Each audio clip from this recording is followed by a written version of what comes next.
Good morning, everybody.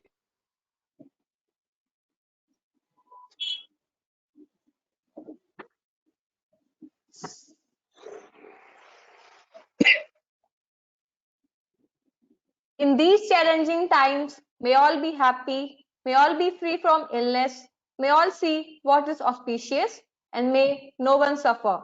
We wish safety and good health to all of you and your families.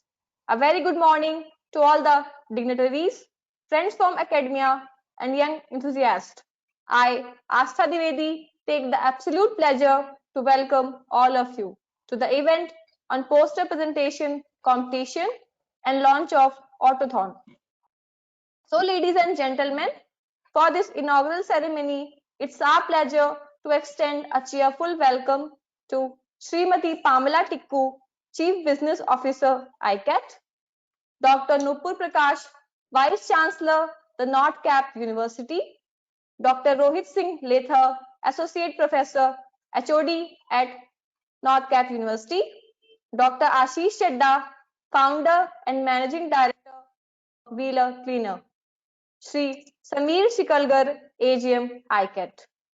Heartfelt thanks to all the dignitaries for gracing the occasion with their kind presence. We appreciate you for taking time off your busy schedule to join us today. Before starting the event, let's have the blessing of God. So, with the folded hands and heartfelt prayers, one can tap the divine energy of God. The energy, the doors and windows of blessings, success, and good health. Can we have the lamp lighting and Ganesh Vanna, please?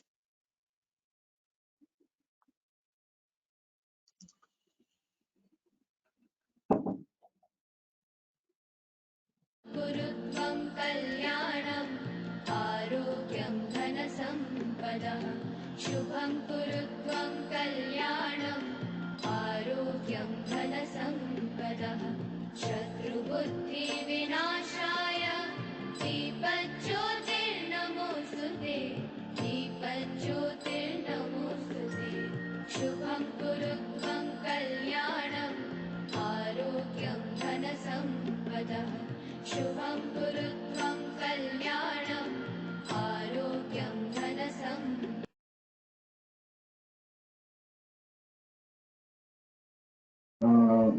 Thank you.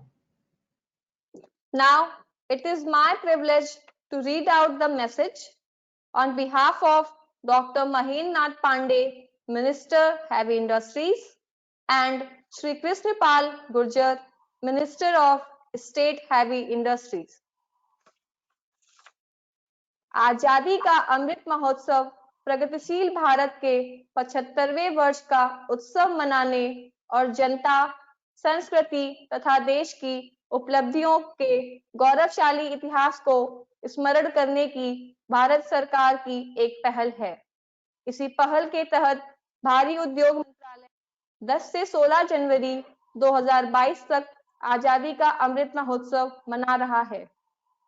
भारी उद्योग मंत्रालय automotive और capital goods क्षेत्र सहित विश्व स्तर पर प्रतिस्पर्धी, हरित और तकनीक आधारित विनिर्माण क्षेत्र के विकास पर ध्यान केंद्रित कर रहा है, जिससे विकास और रोजगार सृजन को बढ़ावा मिलता है।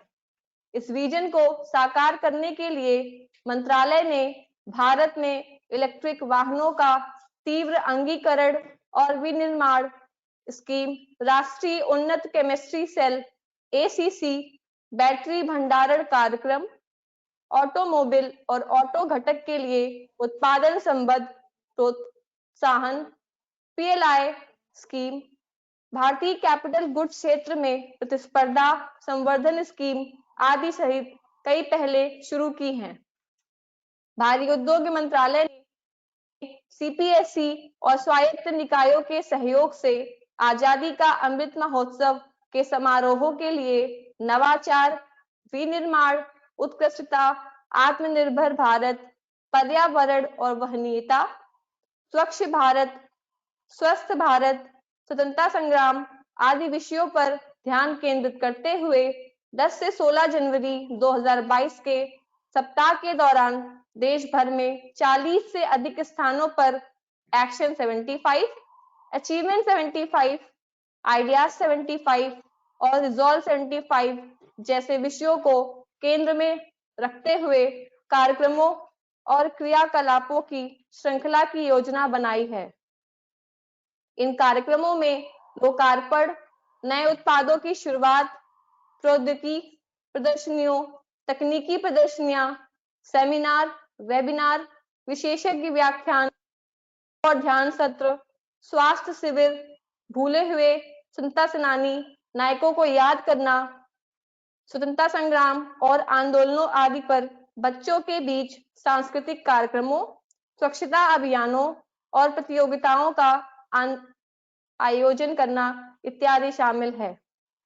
यह सुनिश्चित करने पर जोर दिया गया है कि सप्ताह भर चलने वाले इन समारोहों का आयोजन होल ऑफ गवर्नमेंट अप्रोच से किया जाए और सभी कार्यक्रमों में जन भागीदारी हो। कार्यक्रमों के दौरान कोविड-19 के अनुरूप परस्पर सुरक्षित दूरी बनाए रखने और स्वच्छता प्रोटोकॉल सुनिश्चित करने के निर्देश भी जारी किए गए हैं। हमारा अनुरोध है कि आप सब आजादी का अमृत महोत्सव के तहत दिनांक 10 से 16 जनवरी 2022 तक भारी उद्योग मंत्रालय के इस आयोजन में अपनी सहभागिता अवश्य करें। Thank you, sirs. Now, I would like to invite Srimati Pamela Tikku, Chief Business Officer, ICAT, to deliver welcome address. Over to you, ma'am. Thank you, Asta. Honorable distinguished guests. This welcome address was earlier planned to be delivered by Director ICAT. Unfortunately, he is not well and he could not join you today for this session. We wish him speedy recovery. Distinguished guests, Professor Nupur Prakash, Vice Chancellor, North Cap University, Dr. Rohit Singh Lathar, Associate Professor, HOD, North Cap University, poster presentation competition jury members on a topic mobility solutions today and tomorrow, Ashish Chadda, Managing Director, Wheeler Cleaner, Professor Avinash Wagmare, Associate Professor and Head, CIPT AISSM College, Mr. Samir Shigalkar from ICAT. My colleagues, students from various institutions, a very good morning to all of you. We have gathered here to launch the national competition AUTOTHON. This event is organized as part of week-long celebration of Azadi Ka Amrit Mahotsav under Ministry of Heavy Industry, an initiative of government to celebrate 15 years of progressive life. It is our pleasure to organize AUTOTHON in collaboration with North Cap University, Gurgaon. AUTOTHON will be a project-based learning approach designed to promote innovation and creativity, community building, skill development, develop critical thinking and problem solving, improve employability to build a competitive environment. For any country, students are the core of development and growth, as the future beholds in their bright young minds and hands. It is also critical to empower students with necessary building blocks of knowledge that leads innovative and original ideas. ICAT has always tried to build a platform for discussion and communication for the advancement of automotive technologies for smarter, cleaner, and greener future. Though through AUTOTHON, we aim to provide an opportunity for young, brilliant minds to participate in hands-on automotive challenges by finding innovative and relative solutions to real-time automotive industry problems. For students, AUTOTHON will provide hands-on experience, practical learning, promote use of engineering tools and skills to improve the engineering education, promote interdisciplinary learning among students, employability, and also prepare industry readiness for the students. These events like this definitely help students to grow in their professional career. For industry, there are multifold benefits by such events. This enhances the industry, student and academia interaction, exposes the industry of the kind of student minds, the kind of skills students will have, and also will enable them to help and develop innovative solutions and innovation. AUTOTHON, in addition to AUTOTHON, we are also conducting a poster presentation on the subject mobility solution today and tomorrow for students. I look forward to see some good posters and innovative ideas that not only will fulfill the present mobility requirement, but also addresses the futuristic needs. It's great to see such response and wider participation in this competition, and my best wishes are with the students. With this, I would like to wish this AUTOTHON competition a great success and anticipate that students from various parts of the country participate in this competition, which in return will provide an opportunity to work on real-time industry problems and find creative solutions for them. AUTOTHON will also provide a platform for auto industry to address their problems with innovation and also challenge the young minds to think out of box to come up with innovative solutions. I'm sure events like these will enable India to become a well-developed nation, and our youth have a greater responsibility to make that happen. I would like to appreciate the effort of ICAT team in organizing this event under the leadership of Anurag Jain and Vibhu. Thank you all. Jai Hind and Jai Bharat.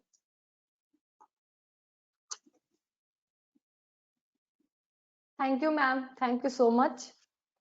Now, let me take the opportunity to introduce our special guest, Dr. Nupur Prakash, Vice Chancellor, the North Cap University. She is a strong proponent of STEM education among girls. Dr. Nupur Prakash has been honored with several prestigious awards, including the Lifetime Achievement Award for promoting girl-centric education in 2018 on International Women's Day at Vigyan Bhavan.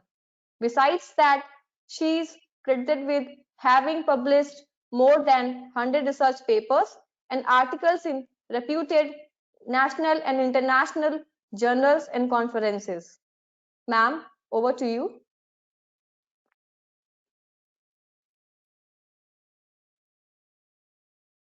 Oh, can you hear me? I've unmuted myself. Yes, ma'am. Okay. A very good morning to all of you.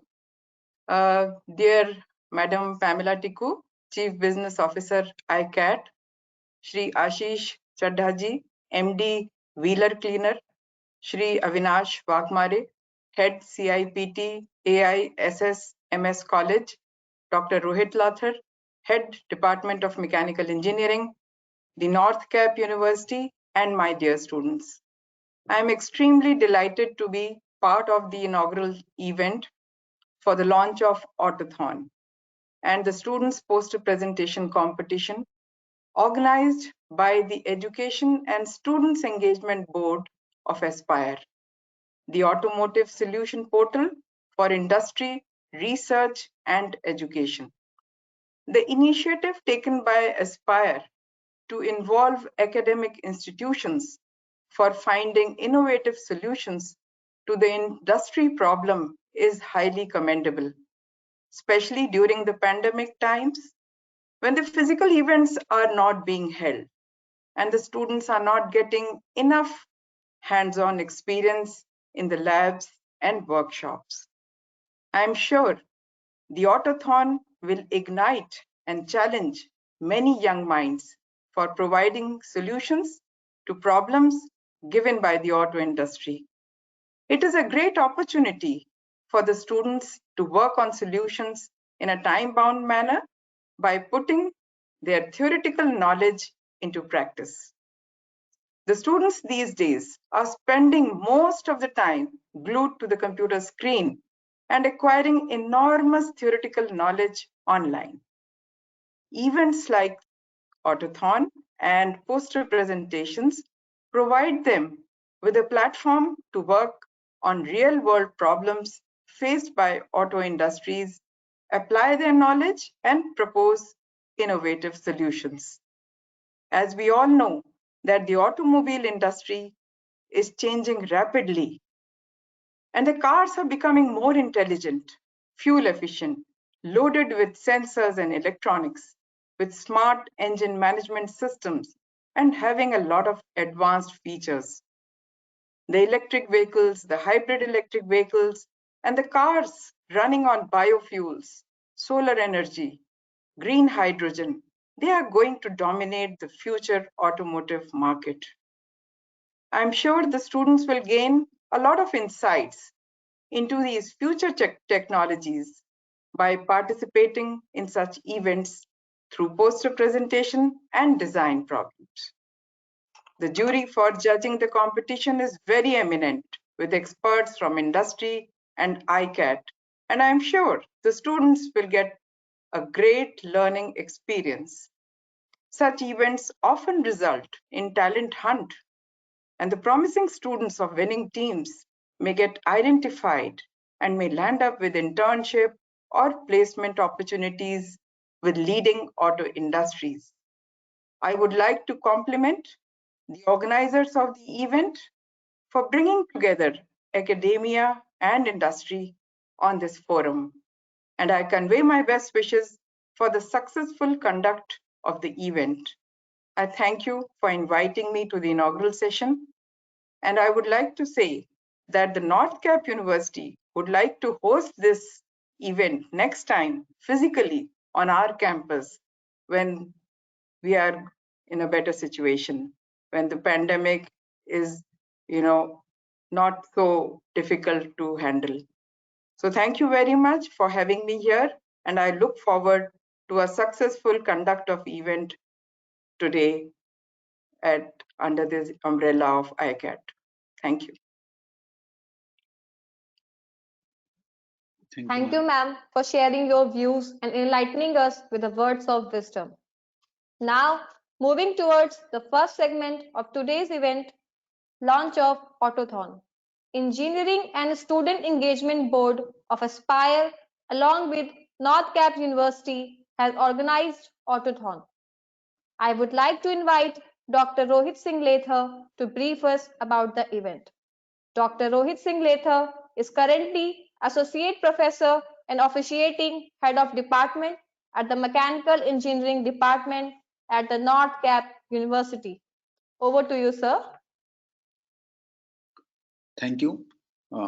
Respected Pamela Tikku ma'am, Chief Business Officer, ICAT, Honorable Vice Chancellor, the North Cap University, Professor Nupur Prakash, and distinguished guests. Today, I would like to share the important aspects of the AUTOTHON that we have formulated, and for that, I am sharing my screen here to show the aspects of the AUTOTHON. So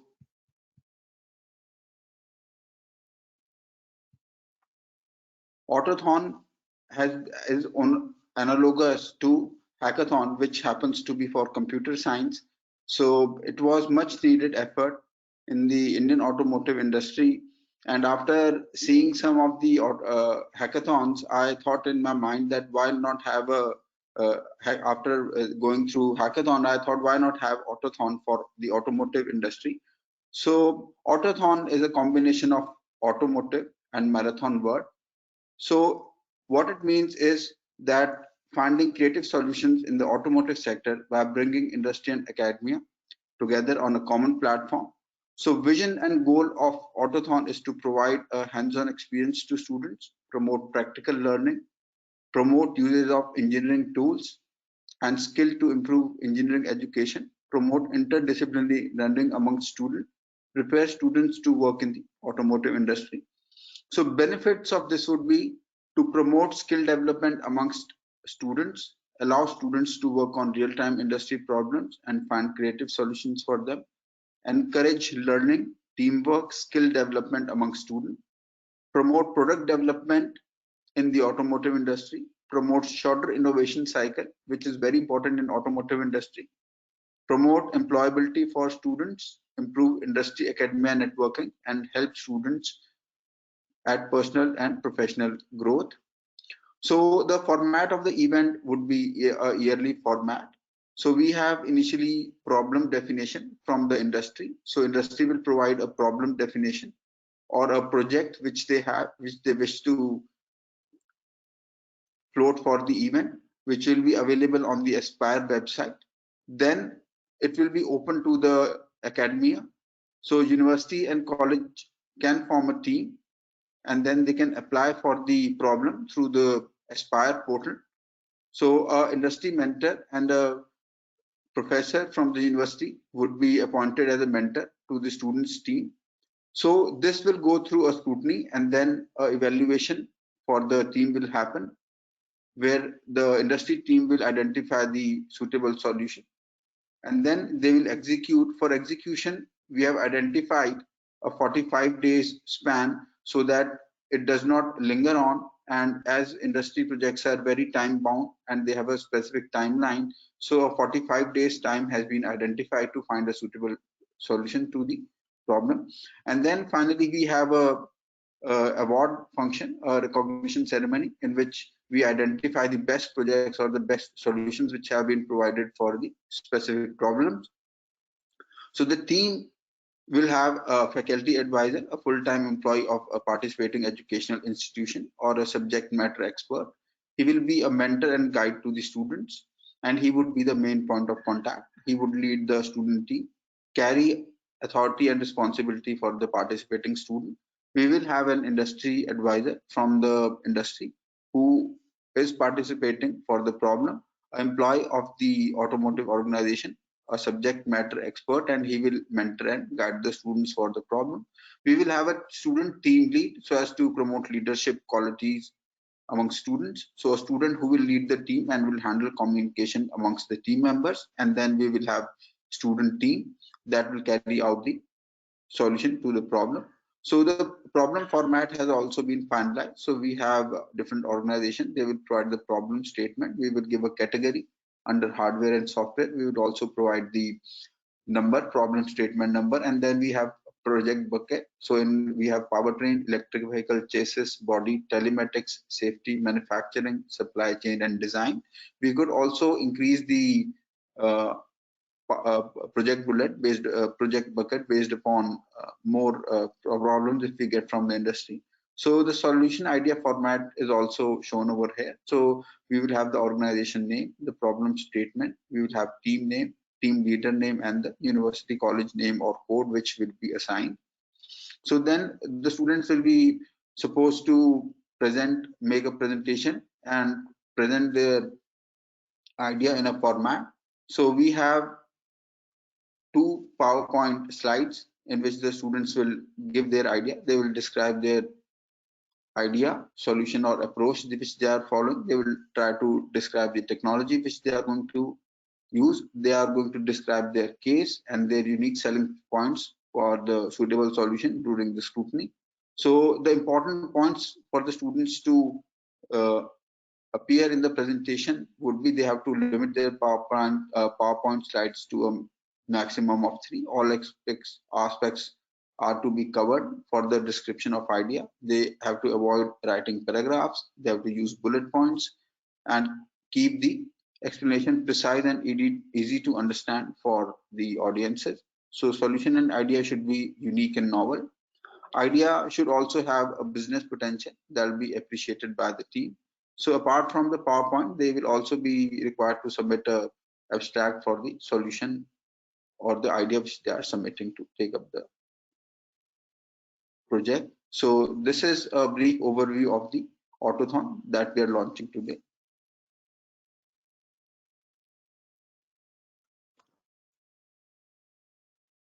Thank you, sir, for enlightening us on this great initiative taken by Aspire and NCU.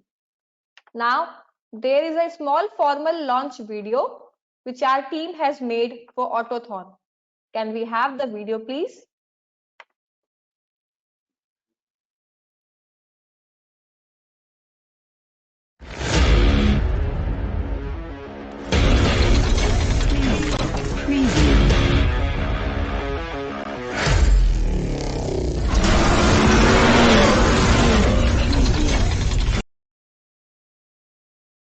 is no video coming, Vibhu.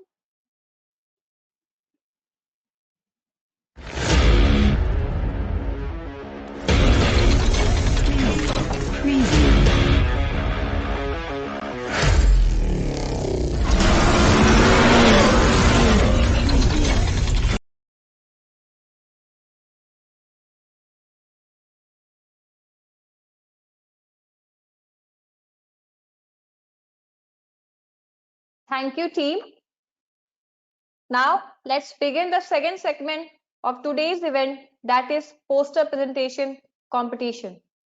For judging the poster presentation, we have Shri Sameer Sikalgar, AGM, International Center for Automotive Technology, ICAT, Dr. Ashish Chadda, Managing Director, Wheeler Cleaner, Dr. A.V. Wagmare, Associate Professor and Head, AI SSMS College, along with Dr. Rohit Singh Lether.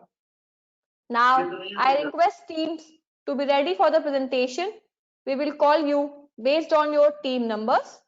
Just to brief the proceedings, one team will be given 5 minutes time, in which 3 minutes will be for presentation and 2 minutes for question and answer session. I request all participants, apart from jury members and guests, to keep their camera and microphone off when they are not presenting. Now, I request team number 1 to kindly proceed.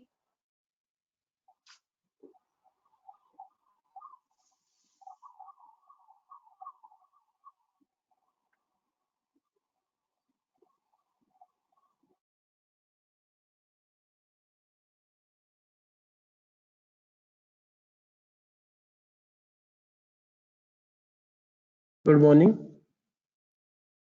Hello. Good morning. Yes, it is audible. Is my screen visible? Yes. Okay, ma'am.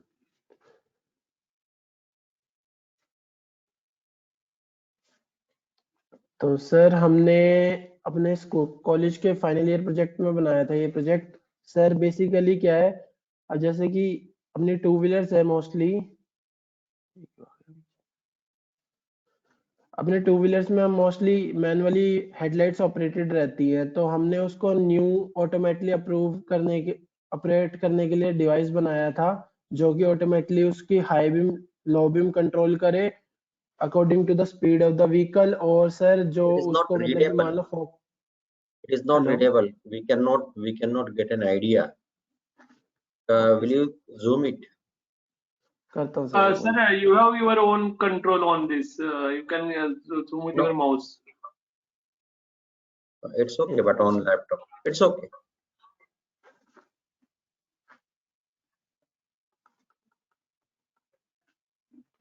Sir अब आ रहा है?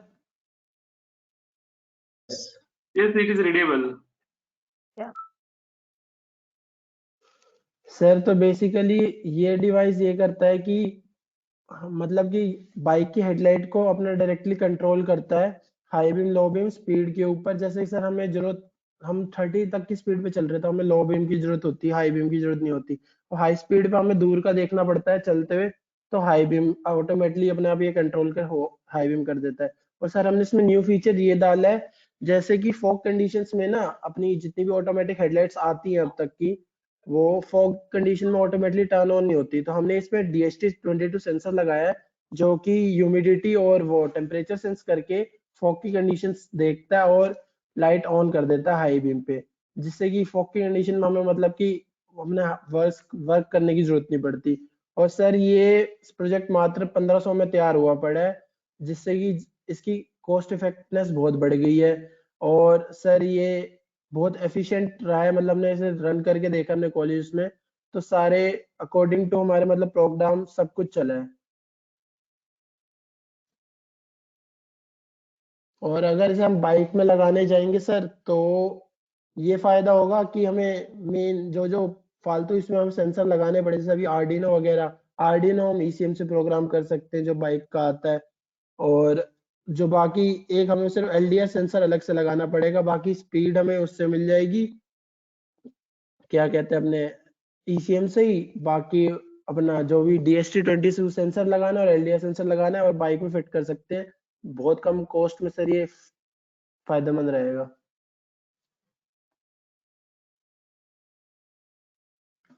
Hello. Yes, we can hear.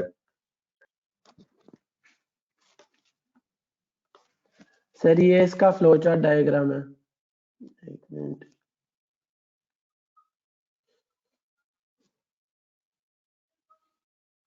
When you is that over? Yes sir. From your side, it Yes, is sir. over, I think. So, Chadha sir.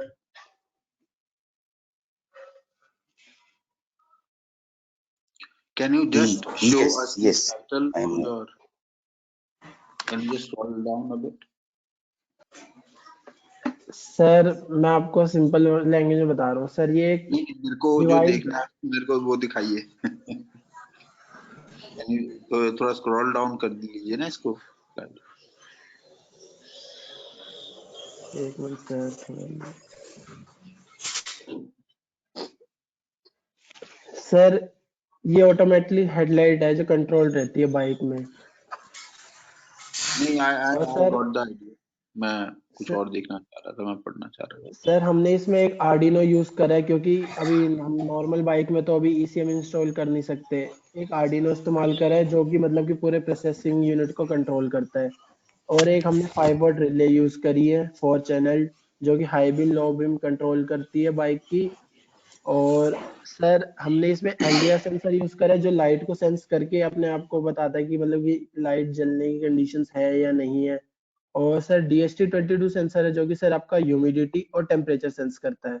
उसका हमने formula डाल रखा है जो fog conditions पे अपना लाइट को टर्न ऑन कर देता है। और सर एक हमने एक्सेलेरोमीटर लगा रखा था ताकि स्पीड सेंस कर सके बाइक की 3 एक्सिस वाला, ताकि अगर हम बाइक अपहिल भी जा रही है तो low beam high beam dynamic beaming जो हम कंट्रोल कर रहे हैं वो उसके थ्रू हो सके। तो ये तीनों सेंसर्स की रीडिंग आर्डिनो सर अपने अंदर प्रोसेस करता है, फिर 5 वॉट रिले को आगे कमेंट करता है और वो आगे वर्किंग करती है।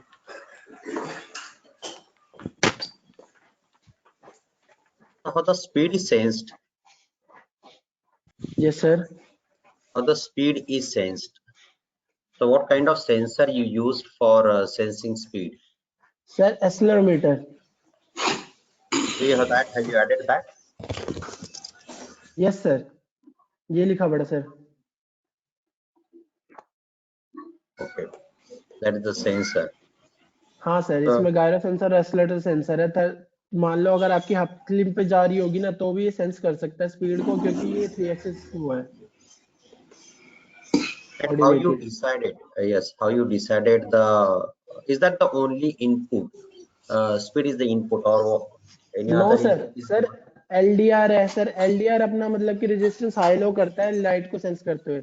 सर मान लो अगर हमें ये फीचर गाड़ी में लगाना हो तो हमें ऑन ऑफ का फीचर देना हो। बाइक में तो हम BS6 नॉर्म्स के हिसाब से नहीं कर सकते लाइट ऑफ, लेकिन अगर यही हमें गाड़ी में लगाना हुआ तो LDR सेंसर अगर लाइट जहाँ जरूरत होने की नहीं है तो वहां पर LDR सेंसर अपना इनपुट देगा कि लाइट जले ना। और What sir is the relation? नया फीचर ऐड करने के लिए हमने DST-22 डाला क्योंकि अब तक कोई भी ऑटोमेटिक हेडलाइट काम नहीं करती फॉग कंडीशंस में अपने आप। What is the relation between the input and output? What is the relation? What is the logic? What is the logic behind the input and sir output? इस project में input sir हमारा environment है, जो भी environmental conditions हमें input मिल रही है light की, स्पीड की और मतलब टेम्परेचर वगैरह। All those और inputs have output been sir taken. हमारा बीमिंग कंट्रोलिंग और ऑन ऑफ हो गया sir. All those inputs have been taken. One is the accelerometer is okay. What other हाँ जी inputs sir. you are taking? Sir मैं बता तो रहा हूँ सर, इनपुट सारे एनवायरमेंटल कंडीशंस हो गए, स्पीड What हो are गई those environmental conditions? सर, एक तो लाइट हो गई जो LDR सेंस कर रहा है, और सर दूसरा हो गया अपना ये स्पीड हो गया, और तीसरा सर टेम्परेचर और ह्यूमिडिटी जो फॉग की कंडीशन या रेनिंग कंडीशन है उसमें लाइट को ऑन करने के लिए। And how it is connected to the output? So what program, what logic you are using to convert it into output? Sir Arduino एक प्रोसेसिंग यूनिट है, मतलब एक कंप्यूटर है उसमें Arduino is basically okay, sir. Arduino is sir okay, but your own मैं ये logic. कह रहा हूँ उसमें सर लॉजिक यही है ना कि सर हमने फॉर्मूला डाल रखा है। अब आपको कौन सा क्या समझाऊं, formula मान है? So what is that formula? Sir LDR sensor की वो आती है रेजिस्टेंस वैल्यू, वो मान लो सर हम बल्ब शो कर रहे हैं उस इंटेंसिटी पे, वो जो आ रही है उससे अगर हमें कम मिलती है तो वो लाइट ऑन के उस पे भेजेगा संदेश।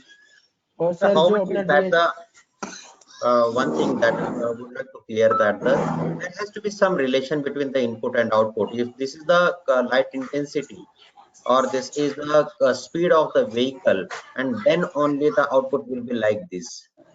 So what sir relation you जो are, LDR what sensor relation हमने is your digital use using? कर रखा है, 0 और 1 का आउटपुट देता है बेसिकली। मतलब अगर लाइट है तो वो जीरो कंडीशन देगा जिससे कि लाइट ऑफ रहेगी, और अगर लाइट नहीं है तो वो 1 की कंडीशन देगा, लाइट ऑन रहेगी। So what is the light intensity? Then only the output is changed. Sir intensity sir ये डिजिटल सेंसर मैच नहीं कर पाता, ये तो बेसिकली हमने सेट कर रखा है according to a daily basis. I have done some programming or not? Yes sir programming कर रखी है। So what is that programming? What is the logic that what we wanted? Sir programming इस वक्त मैं sir खोल नहीं पाऊंगा क्योंकि अभी कंप्यूटर में है नहीं, C+ यूज हुई पड़ी है। Nanak, this side Sameer from ICAT। Yes sir. इसका आपने किसी को यूजर को ट्रायल के लिए दिया था, यूजर का क्या ओपिनियन है इसमें? सर यूजर में नहीं है, हमने कॉलेज में ही टेस्टिंग करी है सर, मोस्टली बाइक पे इंस्टॉल करके। नहीं, किसी थर्ड पर्सन को, मतलब आपके टीम में से नहीं, जो आपके टीम से बाहर का कोई बंदा है जिसने इसको यूज किया है, उसका ओपिनियन क्या था बिफोर एंड आफ्टर का? सर उसका ओपिनियन तो यही था कि मतलब कि ये तो कॉमन फीचर है, तो मैंने उसको बोला भाई इतने लो कॉस्ट में अब तक तो आया नहीं है। नहीं, आपने जिस गाड़ी में फिट किया उसको किसी को चलाने के लिए दिया था कि भाई उसका आउटपुट का जो आ रहा है उसका यूजर को सच में बेनिफिट हो रहा है कि नहीं हो रहा है? सर नहीं, अभी ऐसा तो कुछ नहीं किया। ठीक है, ओके। नानक, हाँ जी सर। हाँ, आशीष चड्ढा बोल रहा हूँ। मैं आपको टेक्निकलिटी पे ग्रिल नहीं करूंगा। Overall it's decent idea. What I want to understand here is इससे कौन सा प्रॉब्लम स्टेटमेंट है जो आप सॉल्व करेंगे? What is the biggest problem statement that you want to solve with this idea? Sir एक तो सर अपना मतलब कि न्यू फीचर है, और बेसिकली सर हमारा जो प्रॉब्लम है जैसे कि लाइट लोग ऑन करना भूल जाते हैं मोस्टली, जब टनल्स में जाते हैं इधर जाते हैं, तो उसको टैकल करने के लिए सर ऑटोमेटिकली लाइट्स अपनी ऑपरेटेड रहेंगी। ठीक है। सेकंड है, because this is already existing, so I'm not going deep into that. My second point is आपके point number 6 में, advantages point number 6 में आपने बड़े confidently mention किया हुआ है fail proof, which I like, but I would like to understand the reasoning behind claiming it to be fail proof, because कुछ percentage failure तो definitely किसी भी टेक्नोलॉजी में देखा जा सकता है। So can you give us a realistic number of how close this technology can come to being fail proof, या ये 100% fail proof है? सर 70% तो फेल प्रूफ है ही सर। उसका बनाया कि मैं खुद ही बनाऊं उसको? मुझे थोड़ा सा टाइम दे दो, कितने बजे उठ सकते हैं, मैं कब बना लूंगा। ठीक है, मैं कर अच्छा, दूंगा। मुझे लगता है कोई और अनम्यूटेड है। ठीक है नानक, आप प्लीज बताइए। आपने कहा 70% तक? हाँ जी sir. Okay, so okay, this brings me to another point जो मैं आपको दूंगा. It is not a critique, it is just a point. If अगर ये सिर्फ एक idea stage तक है और एक presentation stage तक है, then 70% works. But अगर इसको आगे ले जाना है, इसको industry में उतारना है और इसको market में लाना है, then a 30% failure ratio is pretty high. आप समझे? हाँ सर वो मैं समझता हूँ सर, लेकिन चीज ये आती है कि अभी तो सर जैसे हमने पॉलिश उस पे करा है, लेकिन अगर हम इसको बाइक उस पे करेंगे तो सर हमें मतलब थोड़ा बहुत नया सीखना पड़ेगा, जैसे ईसीएम प्रोग्रामिंग को रिलेटेड, क्योंकि उसमें वो सब फेल होने का ऑप्शन चले जाता है जब ईसीएम प्रोग्रामिंग पे आ जाता है, तब डायरेक्टली अपना मतलब गाड़ी का ईसीएम कंट्रोल कर रहे हैं इन चीजों को। ठीक है, that's it. That's all I wanted to know as industry perspective. Thank you, Nanak. Okay sir.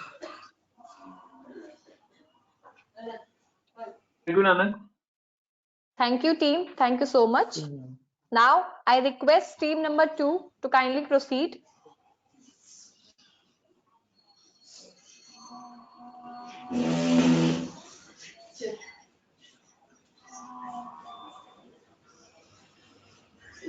Good morning, ma'am. Ma'am, is my screen visible? No, not yet.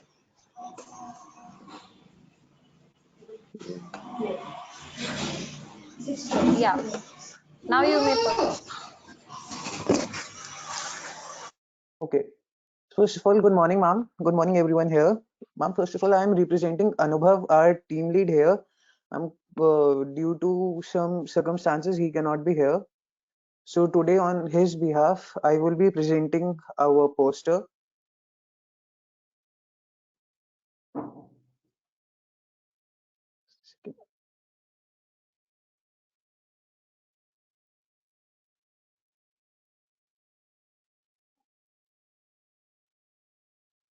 No voice. Yes. So, am I audible? Yes.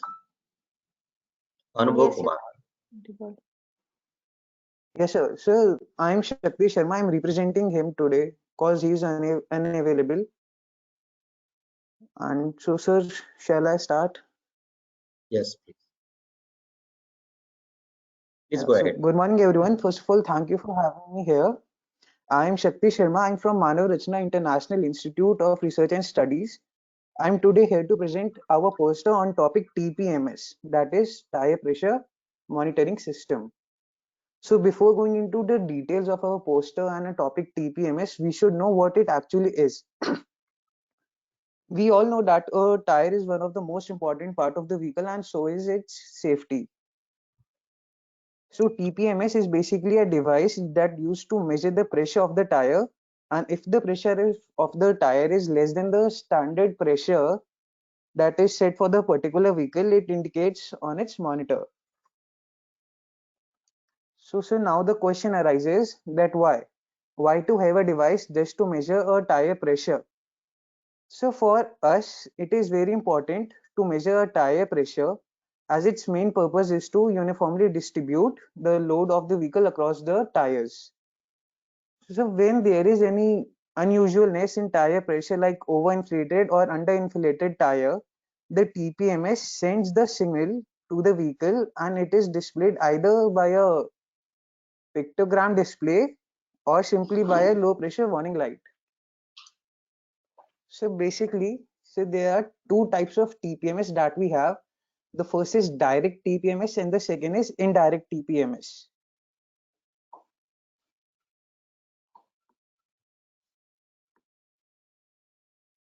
So in direct TPMS, there is a sensor placed on the wheel's rims and it monitors specific pressure levels. In this system, sir, the tire pressure system monitors both tire pressure as well as the air temperature. In figure 2, sir, as shown, sir, there is a sensor placed on the rim and sir, it senses the air pressure and temperature in the wheel, which is mounted and it sends to the this sensor nut and then furthers to all its proceedings. So in indirect TPMS, excuse me, the TPMS in indirect, it basically relies on the wheel speed sensors. That means basically these sensors measure the rate of revolution each wheel is making, and it can be used by onboard computer systems to compare with each other. So based on the rate of revolution of each wheel, the computer can interpret the relative size of the tires on the vehicles. So means when the wheel starts spinning faster than expected and it should spin, the computer calculates that the tire is underinflated and alerts the driver for the same. And so we can conclude indirect TPMS that it doesn't actually measures the tire pressure, but it assumes it. So in this flow chart, so we can show this is for basically a direct TPMS flow chart that we have block diagram that we have made. So there is a pressure cell that's on the rim, then it sends the then there is a sensor preprocessor, then it sends it to RF transmitter, that is radio frequency transmitter. Then from there it leads to MCU. MCU is a micro control unit, or we can say microcontroller unit, then to power management. This is the transmitting device, initial part of TPMS. Then it sends to the receiver. In receiver part, there is an RF antenna, that's again radio frequency antenna, then MCU, that's microcontroller unit. Then is to a physical interface that could be, as mentioned, a pictogram display or a simple warning light indication. So this is that of TPMS monitor. In this it shows, as you can see, it's in Pascal, it's 109,089 pascals. That is approx 15.8 psi, and the temperature is 28 degrees Celsius. So this is showing that it is having a low underinflated tire, low air pressure, if we want to use it on a normal road vehicles. But if we go according to an off-road vehicle, this can be used as off-road vehicle. For off-road vehicle, the tire pressure limit starts from 15 to 20 psi. So we can, as a conclusion, we can conclude a topic that TPMS is a solution that measures a real-time tire pressure and also alerts the driver about overinflation and underinflation of the tire, and ensures calibrated tire pressure, which is again very important for the tire life, proper handling of the vehicle, and also helps in preventing accidents. As according to a survey, the accidents in which there is the causes tires or wheel related, there is 57% chance that it is caused due to the low underinflated tire, low pressure tire, and 20% chances are that it is on high inflated tire. So with this said, sir, I would like to bring my presentation to an end, and thank you everyone for being here. And sir, if you are having any questions, it would be pleasure answering them. Thank you, sir. Right. Appreciate the technology and your efforts. I would like to know few things, such as Yes, sir. there are inputs. Again, since you are almost similar topics, where there is input, where there is output. Now here the pressure, temperature, and the diameter, all these things have been sensed. Is it the pressure, tire pressure, how it is sensed? So That is the actually, first sir, question. I'm having a network issue, so I'm unable to hear you clearly, sir. Yes. Can you repeat, sir, please? Here the So three inputs. pardon, sir. Am I audible or not? Yes, sir. Now, sir, you are audible, sir. Yes. Here are three inputs, such as the pressure, then the temperature, Yes, sir. and then the diameter. How the diameter is sensed? Sir, diameter is of this wheel, sir, that we are having, sir. In indirect TPMS, sir, as if the vehicle is having, sir, the tire size is of R15 and we are using R16 instead of that, so then it would be a problem for an indirect TPMS to measure its right pressure. It has to, sir, further calibrated on the computer for the R16 or the another size tire. It can be, if it's R14 also, then also we have to calibrate it again, and if R16, then also we have to do it again. How the pressure is measured in this case? So for the pressure, sir, there is a sensor which is placed on the rim of the tire, sir. So what it actually takes, which value is taken by this pressure sensor? So it takes the air pressure which is in the tire, that is the No, inflation of the what we tire. Okay. actually want to Okay. know, what we actually want to know, is it a load cell? Is it a strain gauge type? What type of sensor is it? Hmm. It is a type of a load, Pressure, sir. it is the indirect. Actually, then after all, afterwards you are converting the that thing into the pressure. Okay. Now I wanted to know that calibration. Somewhere you mentioned that the calibration. What is the calibration and how it is important? It is very important, sir. It is a basically, sir, the amount calibration means, sir, we have to know that how much our air is in our tire. So, and it is very important for us to know. Sir, as it's overinflated. So Okay. How you set pressure, or the if whether that is a low or high or some standard setting of the pressure in the digital, then only the screen will warn you that it's exceeding or it is lowering the pressure. Is there any provision? okay. Yes, sir. So basically, sir, there are some standard air pressures. So like if we are having an Can you off-road set it? vehicle, so Can you set it? what, sir? Can you set it? Can No, you sir. set that Set it pressure? in the sense, sir. So in say the TPMS system knows that pressure. Then when it's underinflated, what is the pressure when the tire is said to be under inflated, or when it's said to be overinflated for the particular Okay. vehicle. So like normal road, there should be a 33 psi, ranging from 33 psi to 35 psi.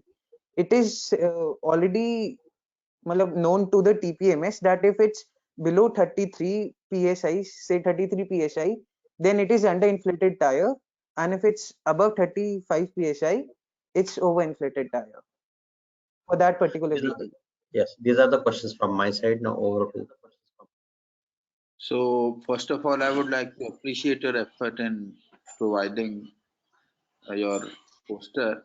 However, the title indicates design and analysis, but the contents of your poster do not really indicate the quantum of work which has actually been mentioned in the title. So it seems to be just a small measurement of pressure and then, some conclusion. So you would have done a bit of a better work, because the title is indicative of some exhaustive work that might have been carried out. Yes, sir, but it Anubhav, I seems have one. that it is a small work, as you are saying, but sir, it is for us very important to know the pressure of the tire, sir. So it seems like it's a very small thing, sir, that I have said why to specifically measure the pressure of the tire. So, but we know, sir, if there can be, sir, a lot of effects of low air pressure, sir, Yeah, I on agree. the I agree. vehicle. And this is a very well established technology also. And the other thing I wanted to indicate over here is the referencing style is incorrect. Okay, sir. I would keep in that mind, sir, for the next time. Yeah, probably. Because referencing is an important part. So these are the inputs from my side. Okay, Anubhav, thank you, sir. Samir here. Have you considered any temperature effect when vehicle will go, ride on the road because of its movement, that there would be temperature change and it will impact your tire pressure. So how you considered this in your this idea? So, means, sir, you were asking, sir, why to measure the temperature, or how No, to no, measure no. the temperature of the See, tire? when tire rolls on the road, because of its rolling, the internal air gets expanded or contracted. Okay, it impacts the Yes, sir. tire Yes, sir. pressure. So have you Yes, sir. considered this point in your presentation in this idea? Yes, sir. Sir, obviously, sir, as sir, we know, sir, when the tire is spinning, sir, tire is rotating, sir, the air expands, and sir, the temperature almost increases from 15, almost increase to 15 more degrees Celsius. And sir, as the temperature increases, sir, we have to also know about that. And sir, as we can see, we can calculate the temperature also with the TPMS. I'm asking the same pressure. Suppose it is a 3.2 bar, and because of expansion or contraction, it will become either it will be 3.4 or it will be 2.8. The same pressure Yes, will sir. change. So have you considered Yes, this sir. point? That is a simple question. How much tolerance you will allow?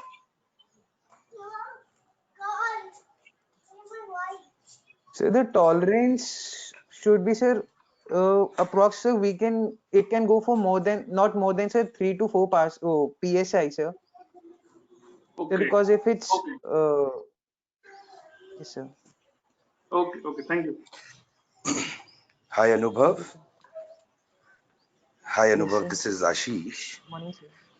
First of all, Yes, good sir. job because you are taking over. Somebody else was supposed to do the presentation and then you are taking over. So I'm sure you were underprepared, but you did a good job.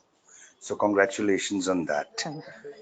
The second thing is overall fantastic. The solution exists in all the modern day cars, right? Where the tire pressure Yes, is sir. given. So I'm assuming this particular idea of yours is for the older gen cars where this was not there. Maybe can be implanted physically or Yes, sir. Yes, sir. Yes.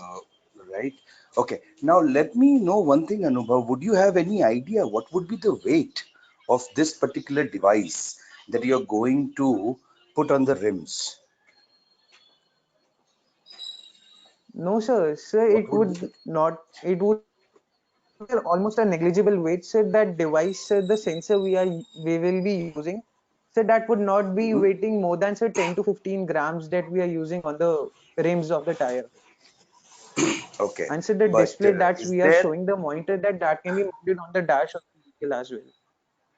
okay, and is there a non-intrusive way that this can be done? Understand? Say, for example, I have an old gen car and I love your idea, but the amount of work that it's going to take me to get this installed, even at industry level, is very expensive and expansive So sorry in to terms of time interrupt. consumption. Sorry to interrupt, but due to time constraint, we have to move on further. All right, all right. Thanks, Anubhav. Okay, thank you, Okay, sir. team. Thank you, Pleasure, sir. sir. Thank you, sir. Now I request team number 3 to present.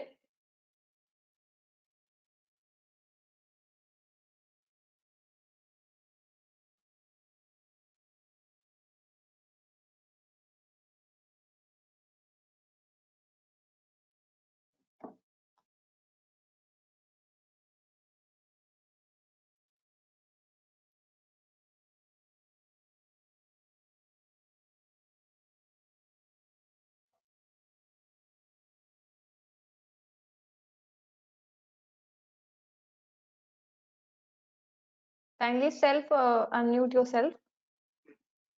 Good morning. Good morning. It's Milan Mitra. I'm the student of BTech Automobile Engineering, and my topic is the development of two wheels electric vehicle for enhanced performance. And it's my poster.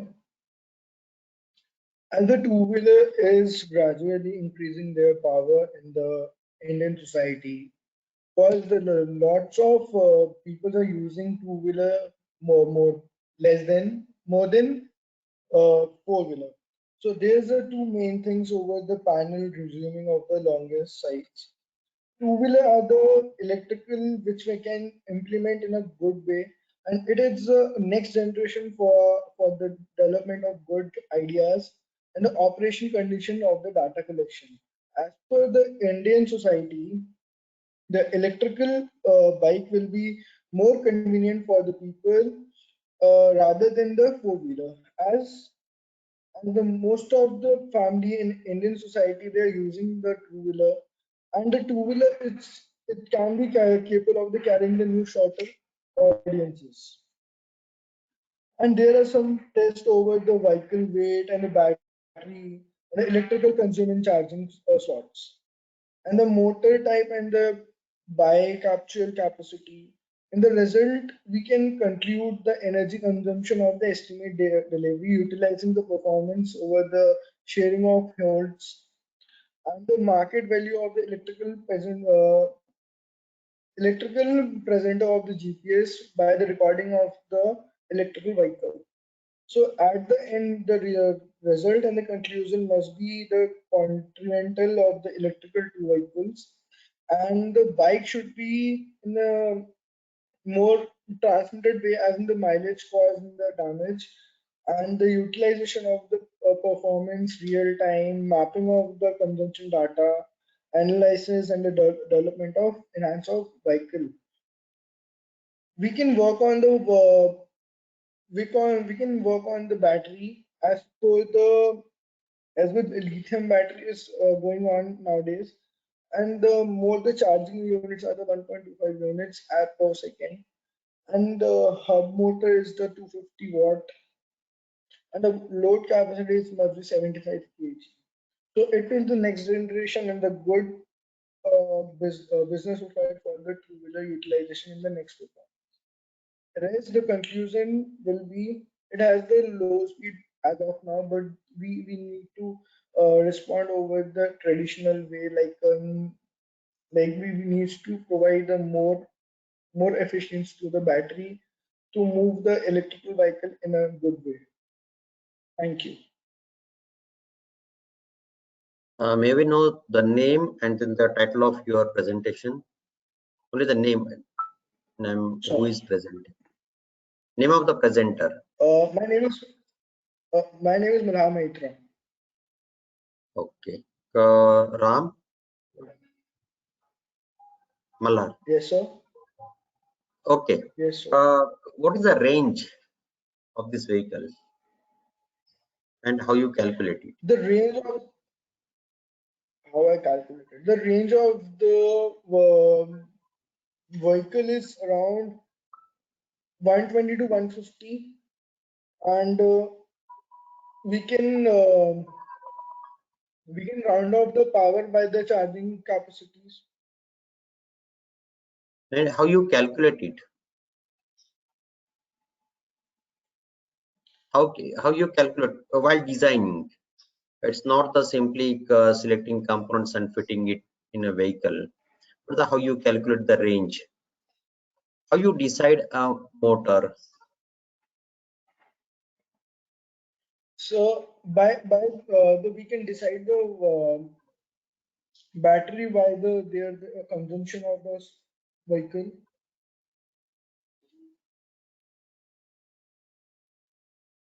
Then how you decided the capacity of battery?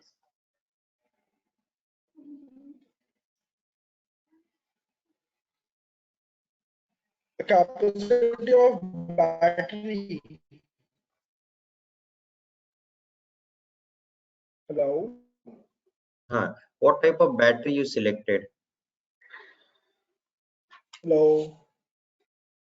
Hello. I think my voice is reaching to everyone. Hello.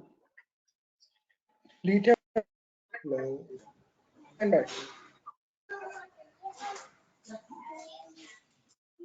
So there Can we must see be a the image technical glitch on my side. image My of the network isn't vehicle? working properly. Can you show us the image of the vehicle, Malhar? Hello. How does it look? No, sir. So how do we get to know that you actually made a video or a image would have come in handy to So I don't have demonstrate the design. vehicle.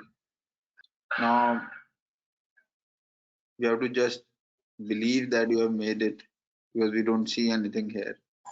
Because it is a fabrication based project, it is not a research based project where you actually show some data. So So what are the real-time performance study that you did?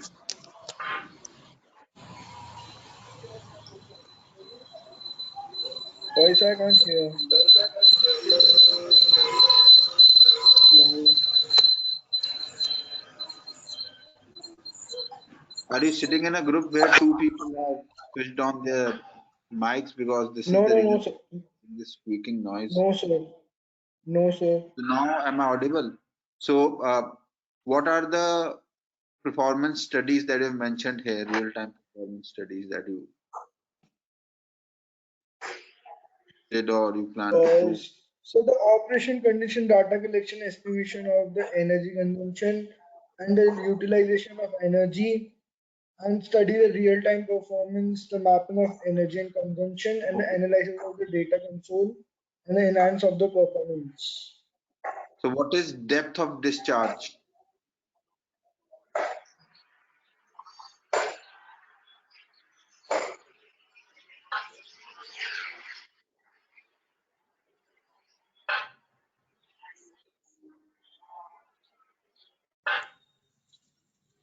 So What is depth of 1.25 discharge? units.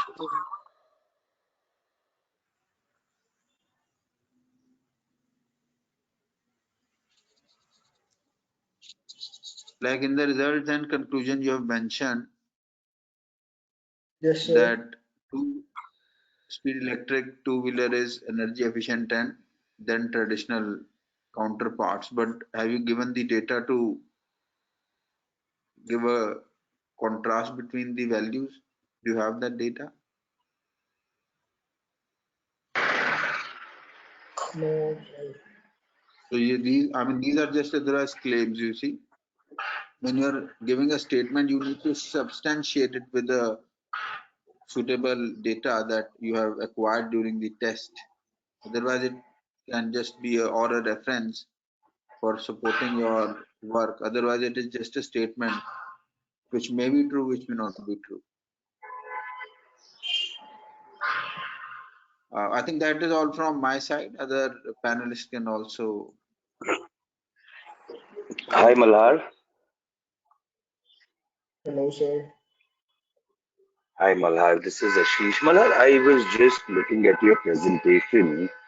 Uh, your vehicle weight versus the payload capacity looks like a big discrepancy.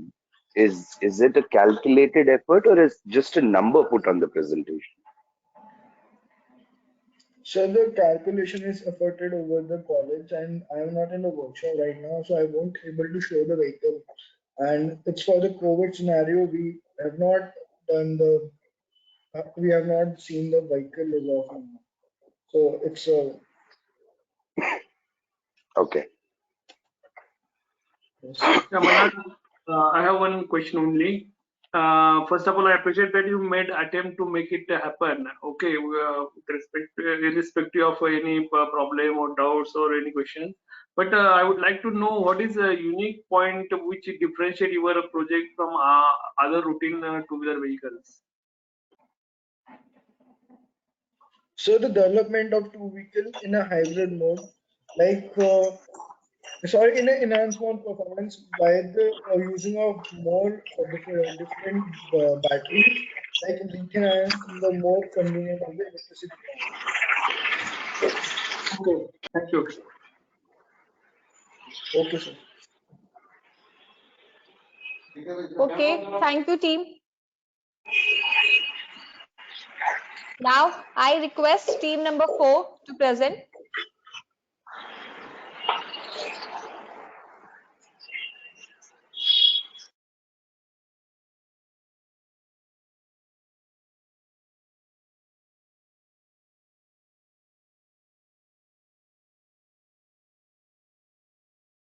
Hello, Hello.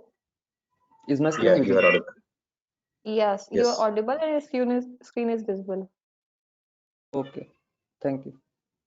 A very warm good morning to one and all present here. My name is Dhruv Sharma.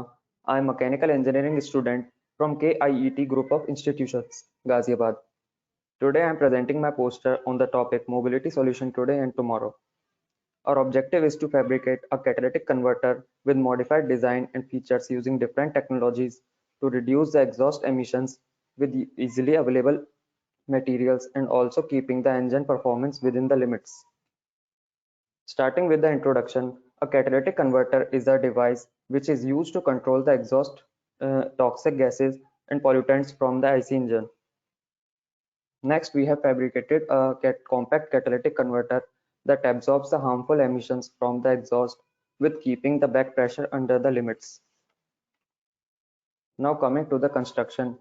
First, we have used a layer of porous activated carbon along with the sandwich layer of glass wool sieves on the mouth of the catalytic converter. Then a spraying nozzle is fitted in such a way that it sprays aqueous ammonium chloride and calcium hydroxide solution on the glass wool. The nozzle is connected with a 12-volt DC-driven pump. The pump is connected to a tank containing the aqueous solution. The pump is actuated with the help of Arduino control board. A RPM sensor is connected to sense the RPM of the engine, which sends the RPM values to the Arduino. These different values are used to control the pump for the amount of spraying is needed.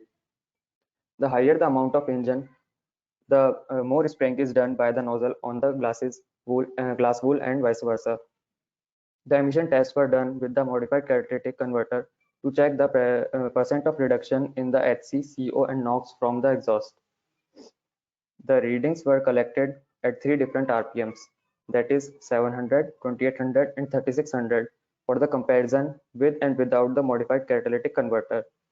The test result shows a significant amount of reduction in the HC, CO, and NOx. This concludes that a significant amount of reduction in CO, HC, and NOx percentage can be achieved with a simple device in the exhaust outlet of the vehicle. This will help to further reduce the engine harmful emissions from the environment. Thank you. Okay. What is the back pressure and how it affects on the engine performance? Sir, actually the back pressure is the pressure which is created due to the anything which is obstructing the exhaust of the engine. Now here, the full load condition of engine, part load condition of engine, and the zero load condition. What is the relation between the these conditions and the after effects or the pollutant level? 0% part load and then the full load condition, how these conditions affect on the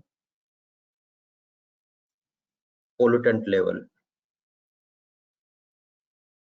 I think you are freezed. Hello, am I audible? Dhruv? Sir, you are audible, but I don't know whether Dhruv is listening or not. I think there is network problem from Dhruv's side. Right, but his presentation, his slide is shared.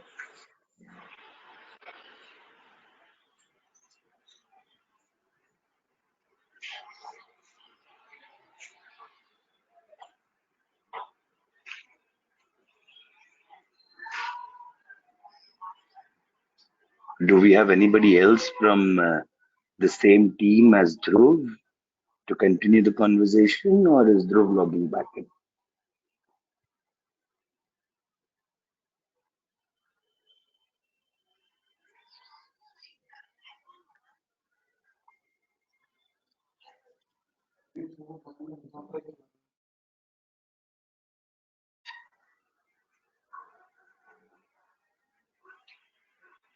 Okay, that's all for team 4. Now I request team number. Dhruv has come back. Okay. Sorry, sir. I lost my connection due to electricity power. My question was that the part load condition, full load condition, and then the total zero load. How all these conditions affect on the pollutant level? Yes, without the catalytic converter. Sir, at zero load level, there won't be any effect, but at full load condition, there would be a significant effect on the efficiency of the engine. The third graph is seen here. There are crossing two lines. Yes. What exactly those lines indicate? Sir, actually, this is the data which we have collected 3 different RPMs. So the first reading which we got was What is red and what is blue? the red is the unmodified one. The reading with the unmodified converter and the modified converter shows. So do you mean that with modification, what is there on the axis? Yes, sir. Lots of disturbance is coming from your side. No, from my side there is no disturbance. Nothing is there. I think others can mute their mic. Now it's okay, sir. Yes, sir. Yes, in the third graph, there are two lines. Yes, one sir. is the blue line and one is the red line.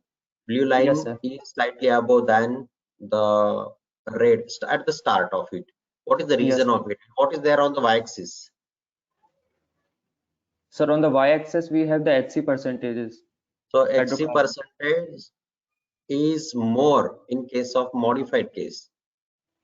At the start of what Sir, must at be the the reason? start, sir, there might be some reasons actually So due what to is the that high reason? What is that reason? Sir, hydrocarbons maybe more at the low RPMs. No, we have modified the system. Yes, sir. Still hydrocarbons are more at the start or at the low RPM. Yes, RPM is low. Yes, No. sir. At the Okay, thank you. From my side, it's all. You have not mentioned the percentage decrease of the emissions, first of all. I mean, you have just given a table. I have mentioned, sir, here in conclusion. Okay, what is the percentage decrease?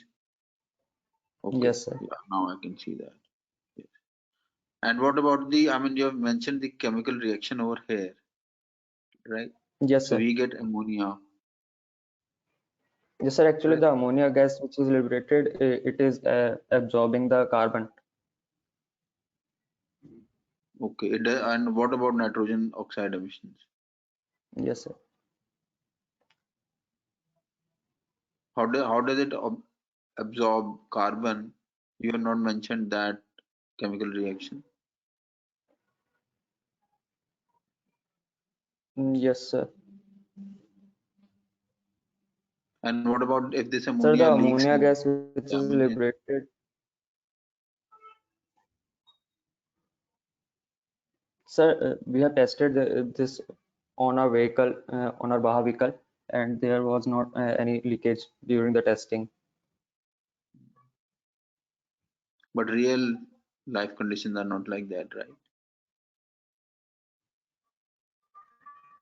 If we plan to install it in real-time vehicles and people will drive whatever they drive, the way they drive, Yes, sir. then definitely there can be one. Okay, what type Sir, of actually, catalytic converters are we presently using in our vehicle? Sir, this is a 3-way catalytic converter which we have used, and we have modified that further with the so what I'm Arduino not and the able NOS. to figure out, and how did you measure these emissions that are mentioned here? Sir, we have done the emission testing Using? Yes, sir, using the digital emission testing device which you use. Okay. Does it have any name? Any make? Sir, make, I don't remember the make right now. Now, how does this H2O, H3 plus CaCl2, how does it react with HCCO? That is also important. Those reactions should have Yes, also. sir. Okay, sir. I will mention. I will take And this does it note for create the any next time. back pressure? Does it create any back pressure? Sir, actually, yes, it would create a very little amount of back pressure, but we have checked that it is under the limits. So who is setting the limits? Sir, for Baha vehicle, we have tested this, so for that No, it is back pressure working limits. perfectly fine. Yes, sir. Actually, Dhruv, I this have a is question. the. Yes, sir. Sorry to interrupt. Yes. Just time is very less, so that I have one question only. The pump what you have shown in the diagram, Yes, sir. intake side, then can you take towards the right? Can you show the complete Wait a minute. figure diagram below the graph? Ah, yes, stop here. So that pump is spraying some liquid on that cat cone, am I right? Yes, sir. Aqueous So ammonia solution. Yes, sir. yes, yes, yes. So I think it is not available in current automotive practice. It is not current regular practice of automotive. Am I right? So, actually, I can't understand. Please, can you repeat? The pump is shown in the diagram, which is spraying some liquid on that in the glass Yes, wool. sir. Okay, and Yes, that sir. and the spray is proportionate to the RPM. Okay, Yes, so sir. this is the new concept you have introduced. This is not a standard practice So of the regular automotive. pump which you are we have used that you are asking, Yes, yes, yes, yes. or the spray. Spray means pump and Yes, spray, it is. complete the system. Reservoir, pump, and Sir, it your is the. glass wool. Sir, actually, the diagram which is we have represent here, it is just for the representation. And, you can see here in the left corner the actual images. We have used a nozzle and a pump. This is a actual pump, 12 volt DC pump. No issue, no issue. Just representation also okay. No, fine. It's fine.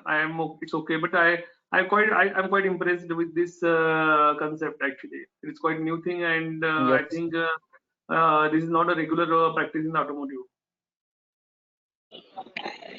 yes, sir. But we have tested this and we got the results, so that's why we have taken this the project Yes, to yes. further. Yeah. And what the reduction you have shown here, that 47% reduction of CO, 10% reduction in HC. It's a Yes, very good number actually. yes, sir. So, These are how the you actual measured? numbers we have got. You measured internally on test bed, or how it is? Sir, we have measured this during the testing on our Baha vehicle at different RPMs. On the vehicle itself, or on the some test bed? That I'm asking. No, sir, on the vehicle. Okay, okay, thank you. Okay, Sir, thank you, actual images Dhruv. are also I have a test of the testing. Okay, thank you, Dhruv. Now, I Okay, request thank team you, ma'am. number 6 to present.